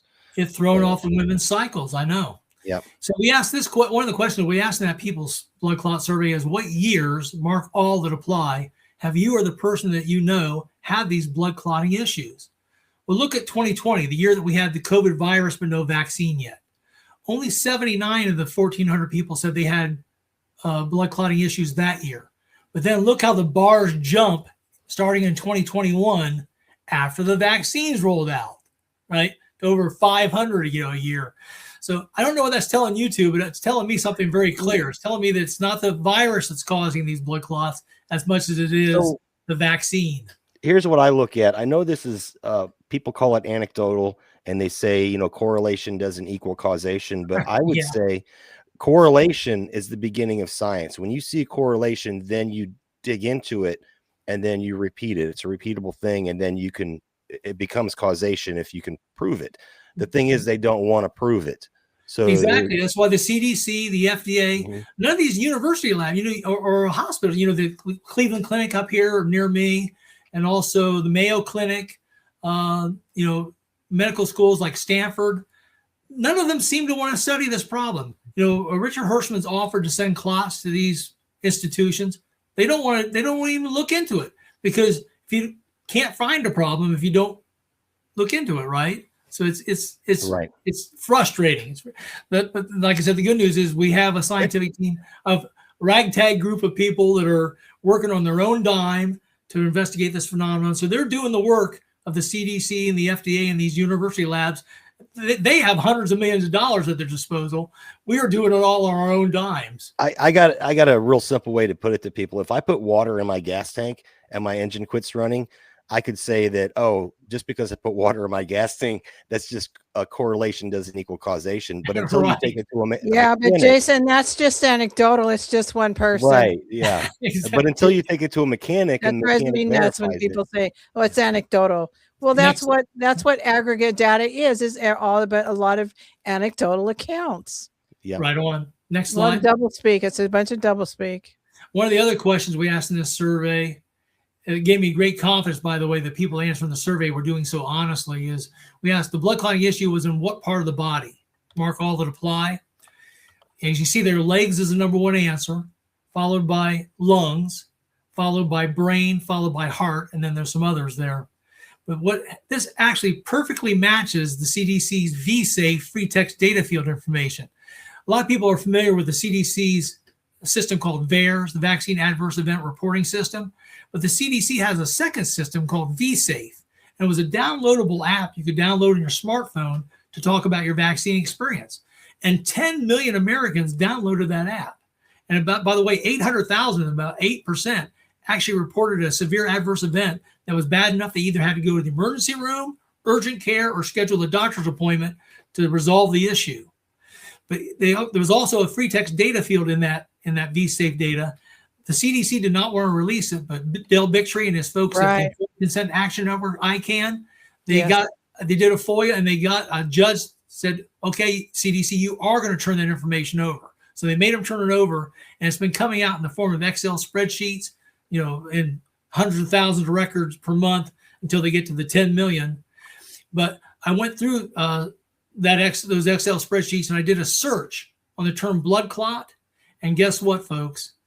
Legs is the number one answer, followed by lungs, followed by brain, followed by heart. So the CDC's own vSafe information perfectly matches the 1,400 people that responded to this survey.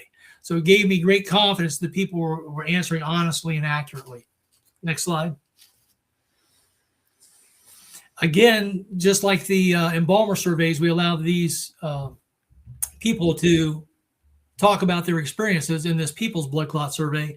And we have a couple here. Here's one from inside the system, right? This is from a surgical nurse. I'll read it to you. Surgical nurse seeing a huge increase in clots. We're doing more amputations than I've seen in my whole career. I'm definitely seeing the clots you're describing. When I say it's probably due to the COVID shot, everyone ignores me, and there's silence in the operating room. I also hear the surgeons saying, I've never seen this before. Also, during heart surgeries, the surgeons are having a difficult time suturing as the tissues are just falling apart. Once again, the surgeons are saying, I've never seen anything like this before. A lot of patients are dying. Next slide. Here's one more. Get a load of this one. I was feeling fine. Had pain left side below shoulder blade. Started sweating and feeling weak. Called the ambulance. ECG did not show heart attack. Rushed to emergency. ECG did not show heart attack. Third different emergency. Doctor did ECG and an ultrasound. They were all perplexed. A cardiologist was called. I went to a heart institute. Arriving there, I went into cardiac arrest, was out 2 minutes, 3 sets of compressions and 4 defibrillator shocks used. They went in through an artery at the wrist. They removed fibrous clot. They did not want to tell me, but a nurse whispered to me, "It's the vaccine. We have so many." Follow-up appointment with a cardiologist. I asked the question directly. Doctor looked down and said, "I cannot talk about it at the risk of losing my job." Do you believe that? I do. And I say, God bless that nurse and that doctor for at least uttering the truth when asked directly.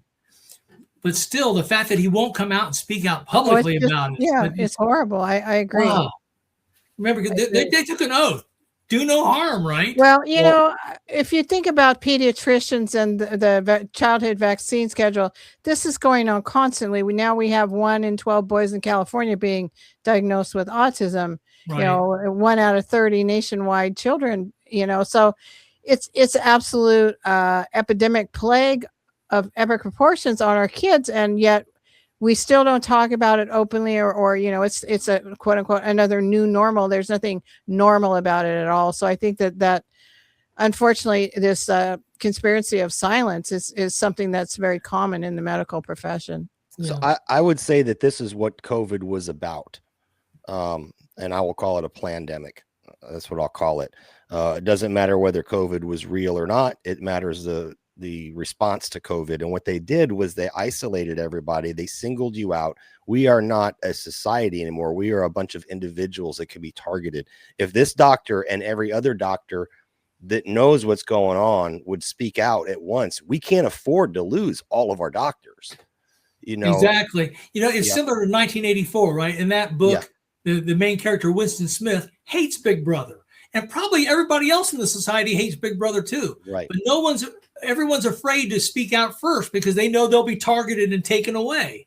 So that's how Big Brother maintains its control over everybody, by isolating you and targeting the first ones that speak out about it, and makes an example of them so the others shut up.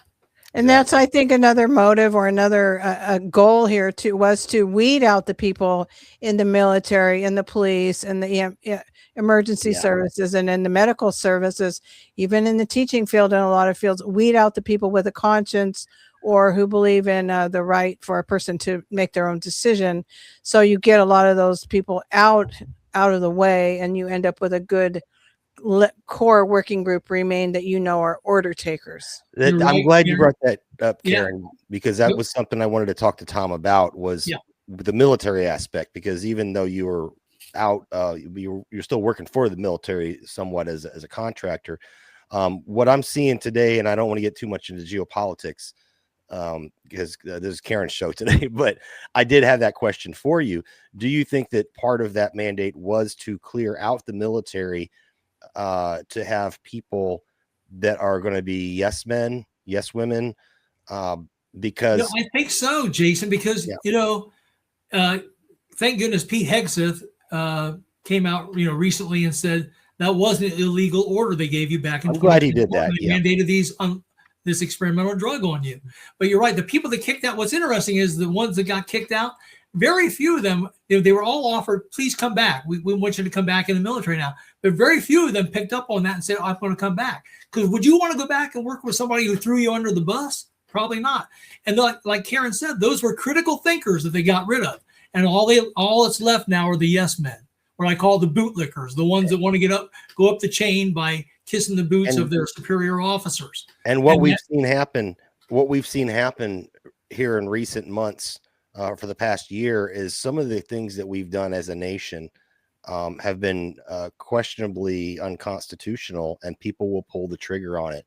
And I know that there was I had a report on, there was a mutiny going on somewhat, where some of the upper leadership, so the last few of the upper leadership, and I'm not talking about the soldiers here, I'm talking about the leadership for the most part. Generals, colonels. Yeah, they just basically, some of the things that we've done, they're borderline unconstitutional, if not blatantly unconstitutional, and go against our values. And I'm talking about things like blowing up a ship that you say has drugs on it, and then circling back and blowing it up to get the survivors in the water. That definitely rubbed me the wrong way. but people, the leaders said okay to that. 20, 30 years ago, a leader would have said, hey, we can't do that. I don't care if it comes directly from the president. We can't do that, Mr. President. It goes against Geneva Conventions, et cetera, et cetera. So I don't know, just one of those things. I'm glad you brought it up, Karen, because I had that question to get your opinion on. Good point. Yeah, we called a lot of critical thinkers out of the military for sure. Next slide. So, the sad thing is even our own media don't want to talk about it. I can see why ABC, NBC, CBS, CNN, even Fox don't want to talk about this, because you see the commercials. They're all sponsored by Pfizer, right? So they can't put on their shows anything negative about the vaccines. But even our supposed superstars on our conservative media don't want to talk about the clots either. Next slide. In September of 2024, I paid $1,600 of my own money to go to Hershey, Pennsylvania to do a VIP meet and greet with Tucker Carlson. He was there that night with JD Vance he was going on tour around the country. And before the show, I met Tucker. I actually presented a vial of the clots. You can see right there. I said, Tucker, let me introduce you to the most spectacular side effect of the COVID-19 vaccines. And Tucker said, is this for real? I said, it's for real, Tucker. He then said, I'm sure glad I didn't get the shot. But so I actually gave him that vial, Jason and Karen. I actually gave another vial to his producer, Samantha, who was there that night, and information on how to, contact me and get me on the show. They don't want to put me on the show. And like I said, this is the most spectacular of all the side effects. This is the one you can see, right? He's had others on his program, like Dr. Pierre Corey. I think he's had Dr. Peter McCullough on there. He had Mary Talley Bowden on there. But he refuses to bring me on to talk about these white fibrous clots. And it's not just him. It's Glenn Beck. I can't get on Glenn Beck's show. I can't get on Joe Rogan. I can't even get on Megyn Kelly. I talked to her, or I sent an email to her producer, Allison Jordan, and they sent back a short refusal to put me on the show. And that's really baffling because, as you know, Megyn herself has been injured by the COVID vaccine. She has an autoimmune disorder from the vaccine. So why are these superstars on the right afraid to put me on the show to talk about these white fibrous clots and the vaccines? It's very bizarre. I think it's very unusual. It has to do with probably has to do with sponsorship. I know I Tucker, think money. Yeah, Tucker had was a Surgeon General of Florida, and I know you know his name, Karen. I forgot his name, but I've been a critic of Tucker ever since he left Fox and went on his own. I've been a critic of him, but he's done some really good reporting. So I don't know why he wouldn't latch on to this, because he did a really good interview with the man from Florida talking about the vaccine. Joseph Ladapo. That's right. Michael Ladapo, yeah. Yeah, and he actually talked about the DNA change portion of it, which, like you said, you can't even see that. This you can see. This is like right. More. Yeah, that's crazy. And we have so much proof, because it's not just, like I said, Woody Wilson, the president of the Ohio Embalmers Association, Chris Calvi Jr., the 2024-2025 president of the Pennsylvania Funeral Directors Association, Mr. Kevin Swire, who's the current president of the Manitoba, Canada Funeral Service Association, Mr. Taylor Moore, who's the 2024-2025 president of the Tennessee Funeral Directors Association, Mr. Dana Goodell, who's a board member of the Iowa Funeral Directors Association. All five of them saying they're seeing the clots. And I've sent emails with that information to Tucker and the others, as well as, like I said, Dr. Bashir, who I mentioned, who said he's seeing them and pulling them out of the living. So they know all this information. They've seen those photos, like from Bashir with the angiograms and the clots laying on the table there after they've been taken out of the patient. But yet they still will not put me on the show. Next slide. So what are we going to do next time? Because there might be something else coming down the pike, right? It may not be a pandemic next time. It might be 15-minute cities, right? Or central bank digital currency. Are we going to fold up and obey like 80% of Americans did last time? 80% of Americans took a knee and took these jabs, whereas only 20% stood up and said, no, not going to do it. Not going to submit to your tyranny. What do you think is going to happen next time, gang? You think more Americans are going to stand up and say no? I think that we may see perhaps energy lockdowns, or people working more from home with lack of energy to commute. And I do think that people are going to comply. I think it will be in a different form, so it may not be recognizable as the same type of tyranny involved. I was very disheartened by how many people complied and just went along with the nonsense. For example, wearing the masks. Anybody would base, and I love science. I was a science teacher actually, but so this mask thing to me was just preposterous. But anybody with basic science knowledge will understand that these masks are not going to stop small particles. It's just not going to happen. Or the homemade cloth masks, to think that those would be suitable to keep people safe. It's just ludicrous. We're seeing people riding in the park, running alone, jogging with their masks on, or driving alone in their car with their masks on. It was really, just bewildering to me and really disheartening. The rate at which people just ate all of this up because of the fear narrative, and then also to go along and to be a good neighbor and a good citizen, not to hurt grandma, etc. So I'm afraid that people will comply. Personally, what do you think, Jason? What do you think? So they've tried to do this with measles, with bird flu, with the swine flu, and what it always comes down to is they're trying to get this vaccine in us any way they can. And I think that they don't need to do that anymore. I've read a lot of stuff on geoengineered ticks or bioengineered ticks, mosquitoes and things like that. They're dropping rabies vaccine now. They're dropping like these little munchy biscuits out in wild areas to vaccinate the wildlife. And the rabies vaccine now, at least what you give your dogs, there's a version out there that is an mRNA based.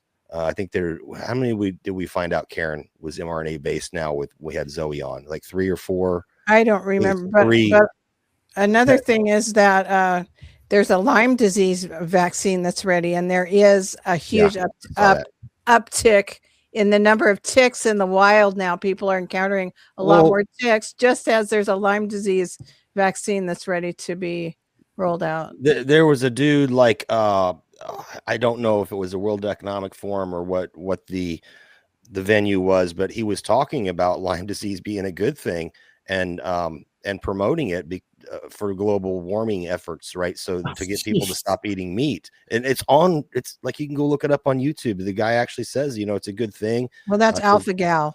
Oh yeah, you're right, Alpha Gal. I'm sorry, Alpha Gal. You're correct.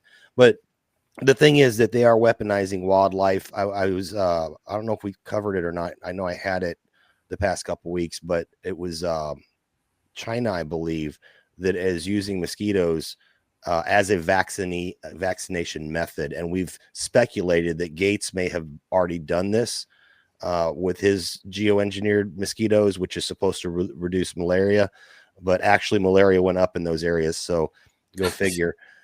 Three major cities that he dropped, and people didn't know. He just airdropped millions of mosquitoes. Scary stuff, isn't it? Yeah. So I think what's going to happen is people are not going to buy it because the measles, they try to play this with the measles. Now there's disease X that's supposed to come out. People aren't buying it. There's no trust in the medical community anymore. So, but they still want to get this thing in us for whatever reason. I don't know. They want to get it in us, and they're going to find another way, and whether it be through food. There's another thing that Levi, one of our listeners, Levi, sent to me. They actually have feed that they're making now for cattle that will genetically modify the cattle so that when they have their baby cows, they will produce less methane and farts and stuff like that. So they're able to somehow modify genes in cattle by the food that they give them. Scary stuff. When's that going to come to us, right? What if I eat that food? Yeah. Anyway, that's what I think. I don't think people will fall for it. I think we're to the point where it's going to be forced on us now. Well, I'm saying it may be a different form of a lockdown. It may not be a contagion. It may be some other way to take our power. Yeah. global warming. You can't drive anymore your car because Right. you Right. can't drive the more than cost- 2 miles from your house. What you said earlier, Karen, is right. I forget where I saw it, if it was like Jersey or there was somewhere in here in the US where they were telling people to work from home again because of the cost of fuel. And it's helping them, right? It's helping them. Well, it's always done Yeah. we've got your best interest at heart. That's what the rulers always say, right? We're Yep. looking out for you. We're just doing things for your best interest because you're too stupid to know yourself. Next slide. So yeah, it could be who knows. Next slide. Let's go to the next one. This, as I mentioned earlier, this is what's happening. This photo came out of a peer-reviewed paper that appeared in Nature in August of 2024 by a team led by Ruin colleagues, R-Y-U-N colleagues. And the title of the paper is called Fibrinogen Drives Thromboinflammation. Actually, that's mistitled, right? It's not fibrinogen that drives thromboinflammation because every person on the planet has fibrinogen in their blood. It's a blood clotting protein produced by the liver that's used in the normal clotting process. And not everybody's getting these clots, right? What's driving the thromboinflammation is the spike protein, either from the COVID virus or the COVID vaccine. So what they did is they looked under a scanning electron microscope, and on the left you see what normal fibrinogen looks like when it converts into a white solid called fibrin. Whenever you get a cut on your arm, for example, it triggers the clotting response and the conversion of that liquid fibrinogen that's in your blood plasma into this white solid called fibrin. At the microscopic level, it looks like cooked spaghetti noodles. They form kind of a nice net. They collect your red blood cells and your platelets, and they form a clot at the side of the wound so you don't bleed out to death.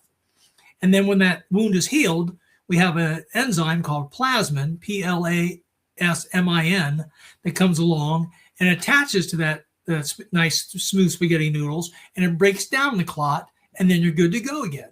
But look on the right side of the screen. Look what happens when our fibrinogen comes in contact with the spike protein, either from the COVID virus or the COVID vaccine. It becomes this whole misfolded, twisted mess with these nasty nodules on it. And then it becomes impossible for that enzyme plasmin to attach and break it down. So then it tends to persist and grow into these white monstrous clots that we see. Next slide. Looks more like uncooked ramen on the right there. Yeah. So Richard Hirschman sent about a dozen samples of white fibrous clots he had taken out of cadavers to a neuroscientist in Japan named Dr. Kevin McCarran. And Kevin took a look at one of the clots, a thin 5 micrometer slice of one of them under what's called a scanning electron microscope at a very high magnification of 5,000 times. And this is what he saw. You tell me, does it look more like the nice smooth spaghetti noodles, or does it look more like the twisted, misfolded mess with the nasty nodules on it? Yeah. It's the latter, isn't it? Yeah. It looks like Well, it looks even worse. It looks even worse. So here we have proof at the microscopic level that the spike protein combined with the fibrinogen is causing these nasty clots. We have proof at the eyeball level from what I showed at the beginning of our presentation with the actual clots here that you can see. So it's a slam dunk. It's a slam dunk, Karen and Jason. We know what's happening. We know what's causing it. And unfortunately, these COVID-19 vaccines are still on the market. Next slide.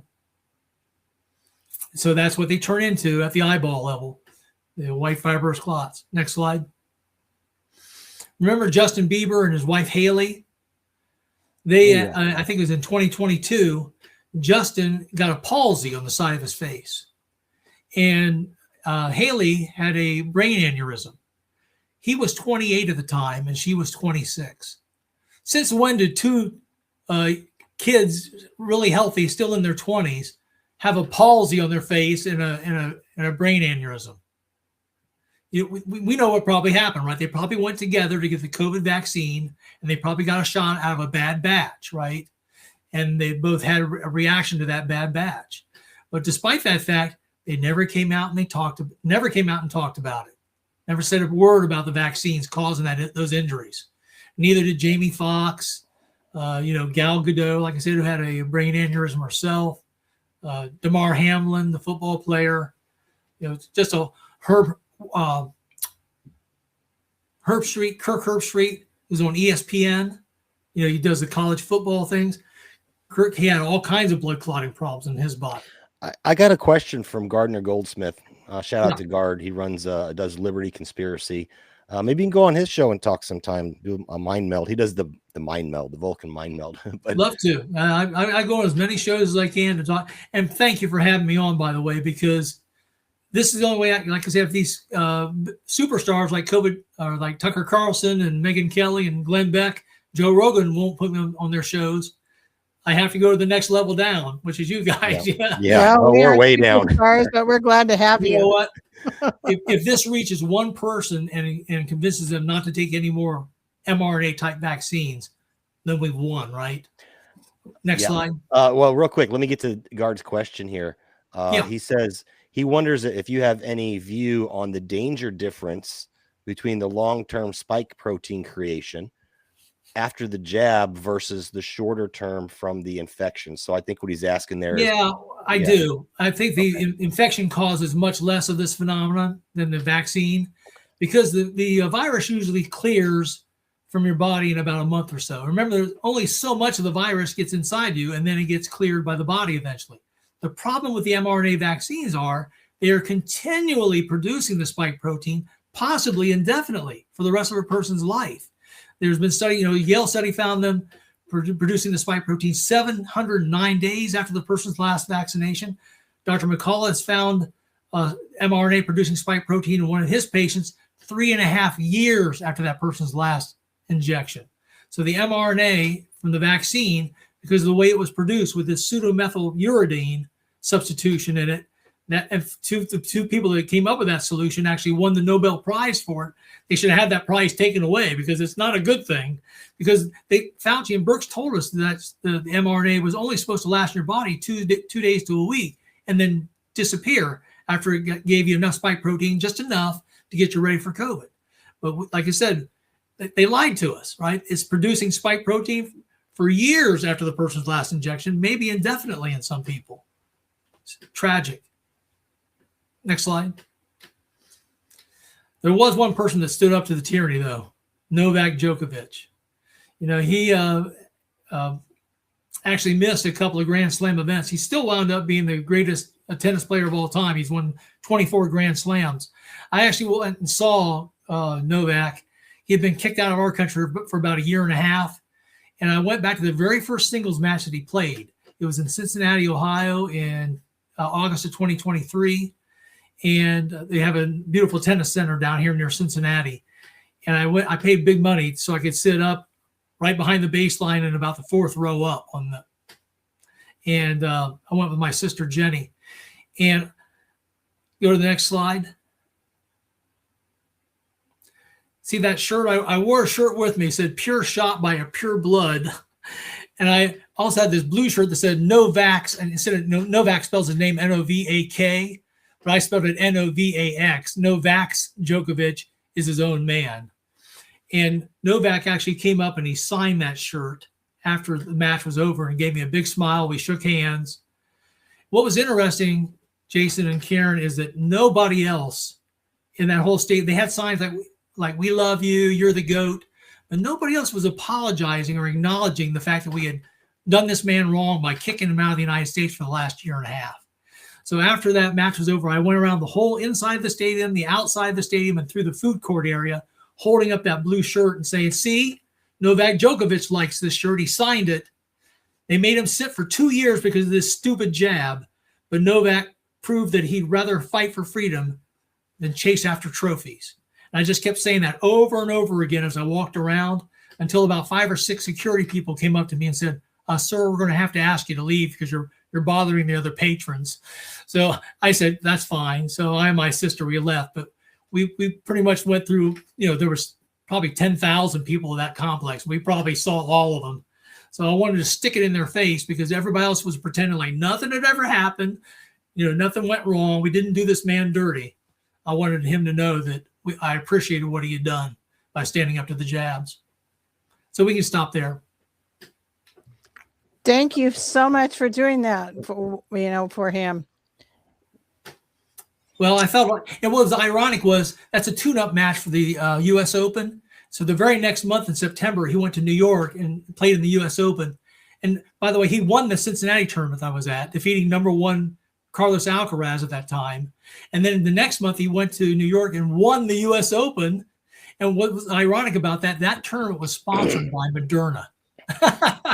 I had one last thing, Karen, to share. Okay.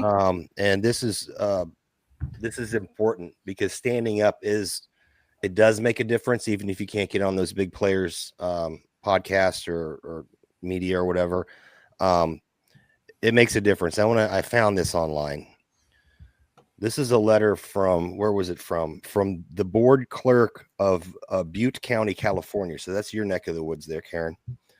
And this lady, what's her name? Deanna. She actually wrote, this is a memo as a matter of public record. I'm going to read it real quick for those listening on audio.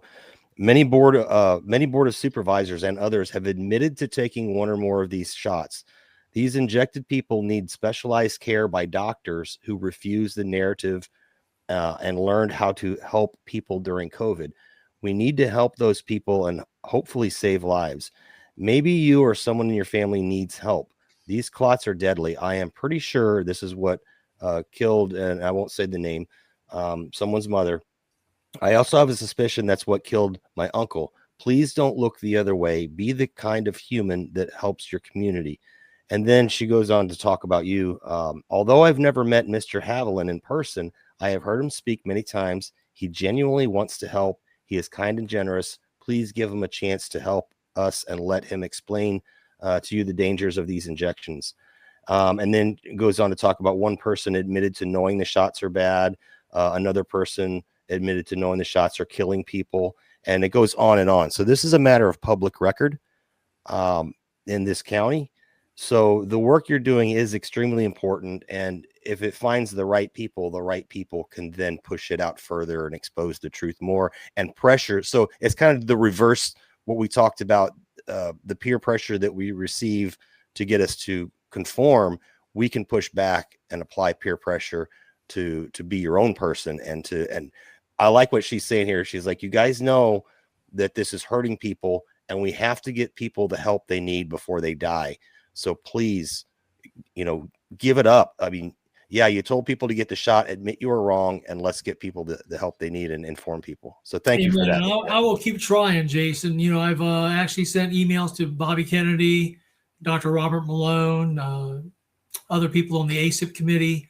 I actually called Dr. Jay Bhattacharya at his home. I have Jay's home phone number, called him on a Saturday night just to make sure he knew about the clots and about the fact that I have been guest speaker at the Tennessee Funeral Directors Association's annual convention last year. They just invited me back on 31 May. I'll be going back to speak to them again for the second year in a row. They want an update on the white fibrous clots because their embalmers are scared. They said, Tom, we're in the year 5 or 6 of this. We're still seeing clots in a significant number of our corpses. So they wouldn't be doing that if this was a hoax. They're concerned. Right. Oh, you're muted right now, Karen. Sorry. Okay, we are past the 2-hour mark. So, Tom, if you'd like to, you can go ahead and make your leave, or if you want to stay with us maybe another 10 minutes or so while we wrap it up, it's up to you. Your presentation was great. I enjoyed it a lot. It was highly informative, really important information, a lot of critical points, and you've covered things that I haven't heard covered before today. And I've listened to a lot of presentations on this topic. So I really appreciate it. And so much that you're continuing to pound away at this and keep the awareness, because so many people are just letting it kind of fade into history. But the fact of the matter is, these were crimes against humanity, and we need to keep, you said that the embalmers are still seeing the clots, and I'm sure that the vascular surgeons are too. So it's important, and we still have the excess deaths continuing. So it's important that you keep sounding the alarm, and that those of us who have a platform help you do that. Thanks, Karen and Jason, for having me on the show. Really appreciate the time you gave me to explain things in detail. Thank you. And I want to give a special shout out to Nostradamus. That's who we know him as in chat. Nostradamus, he's right there, just left the chat. But he's the one that hooked us up together. So I really appreciate that. And if any of our other listeners have people that they want us to interview, help us out. Send us some contact info. We'll have them on. So this is absolutely great, Tom. Great. It was. Yep. Thank you so much. I'll read the shout outs real quick and we'll do our plugs. Let's try to move it along quickly. Yep. So today in chat, I want to thank White Wolf for being here. White Wolf and Casey, Skunk Hollow Rose Garden. Check him out on Facebook in particular. He's got quite a few followers these days. Little John, the Lumberjack of Liberty. Karen R. Peterson. Spirit of the Ages, Paul. Great to see you, Paul. Nostradamus, who connected us with our wonderful guest today. So thank you very much, Nostradamus. Ronnie Omlets, Lieutenant Oracle of Truth, who is Laura. Brian and Deb McCartney. And so Deb joined us today. Dad Guy 24, Patrick the plumber from California. Bronx Stomper, Derek is a great guest and has a lot of knowledge, and he's birthing a lot of new lambs and helping assist New Life on the farm right now. So best of luck to you, Bronx Stomper. Thank you for your service to nature. Brian Taylor, CJP Rumble, Hemp Car, Merlin Magi, Go Start, Carl and Hanny. Nice to see you. Haven't seen you in a while, Carl. SMU Hasky, whose name is Sam. Great to see you, Sam. Gardner Goldsmith, who said he'd love to have you on, Tom, and his show is called Liberty Conspiracy. So we'll make sure that you get that contact information. Liberty Conspiracy, Monday through Friday at 3 p.m. Pacific, 6 p.m. Eastern Time. What is Truth Podcast? Wheezy. Sir Knighted 3D. And I'm not going to look at these questions. I think we got most of them done. I would like to say that I am the assistant to DJ Angry Tiger for Tiger Tales on Saturday nights at 8:30 Eastern on Rumble. DJ Angry Tiger does a live set list, and then we take interactive requests from the chat. So bring your request, any type of music. We aim to please. We have a lot of fun. The chat's a lot of fun. Everybody's welcome, and we stay away from heavy news items. It's a chance to relax and kind of let your hair down and have some fun with your friends. So please come join us at 8:30 p.m. on Rumble. DJ Angry Tiger, Tiger Tales, Angry Tiger's Den channel on Rumble, and I have the link pinned in the chat. Please remember to like, share, and subscribe. And we thank all of you for spending your time with us. Your time is precious. And I'm going to turn it over to Jason, and he can plug our website if you'd like to, Jason. Oh, I already closed the window out, but yeah, you can find us here. Yeah. But I will make an announcement real quick. Monday, I'm going to be doing a follow-up with the Full Armor Farms couple. So Ryan and his wife, they're going to come on to do a part 2 to talk the military aspect of that stuff. So check us out. I think it's going to be on when Guard's on, which I just had to pick that time because that's when he was available. So okay, but check it out. It'll run on this channel. So I'd like to add one more comment too, Karen. If people want to follow my work, they can go to the free Substack of my assistant, Miss Laura Kasner, at Laura, Laura, Kasner, KASNER.substack.com. We call it Clotastrophe. Like I said, it's free. There's lots of articles on there. Check it out. You can see the results of all the surveys in detail. Okay, great. Thank you for sharing it. Anything else you'd like to share, Tom?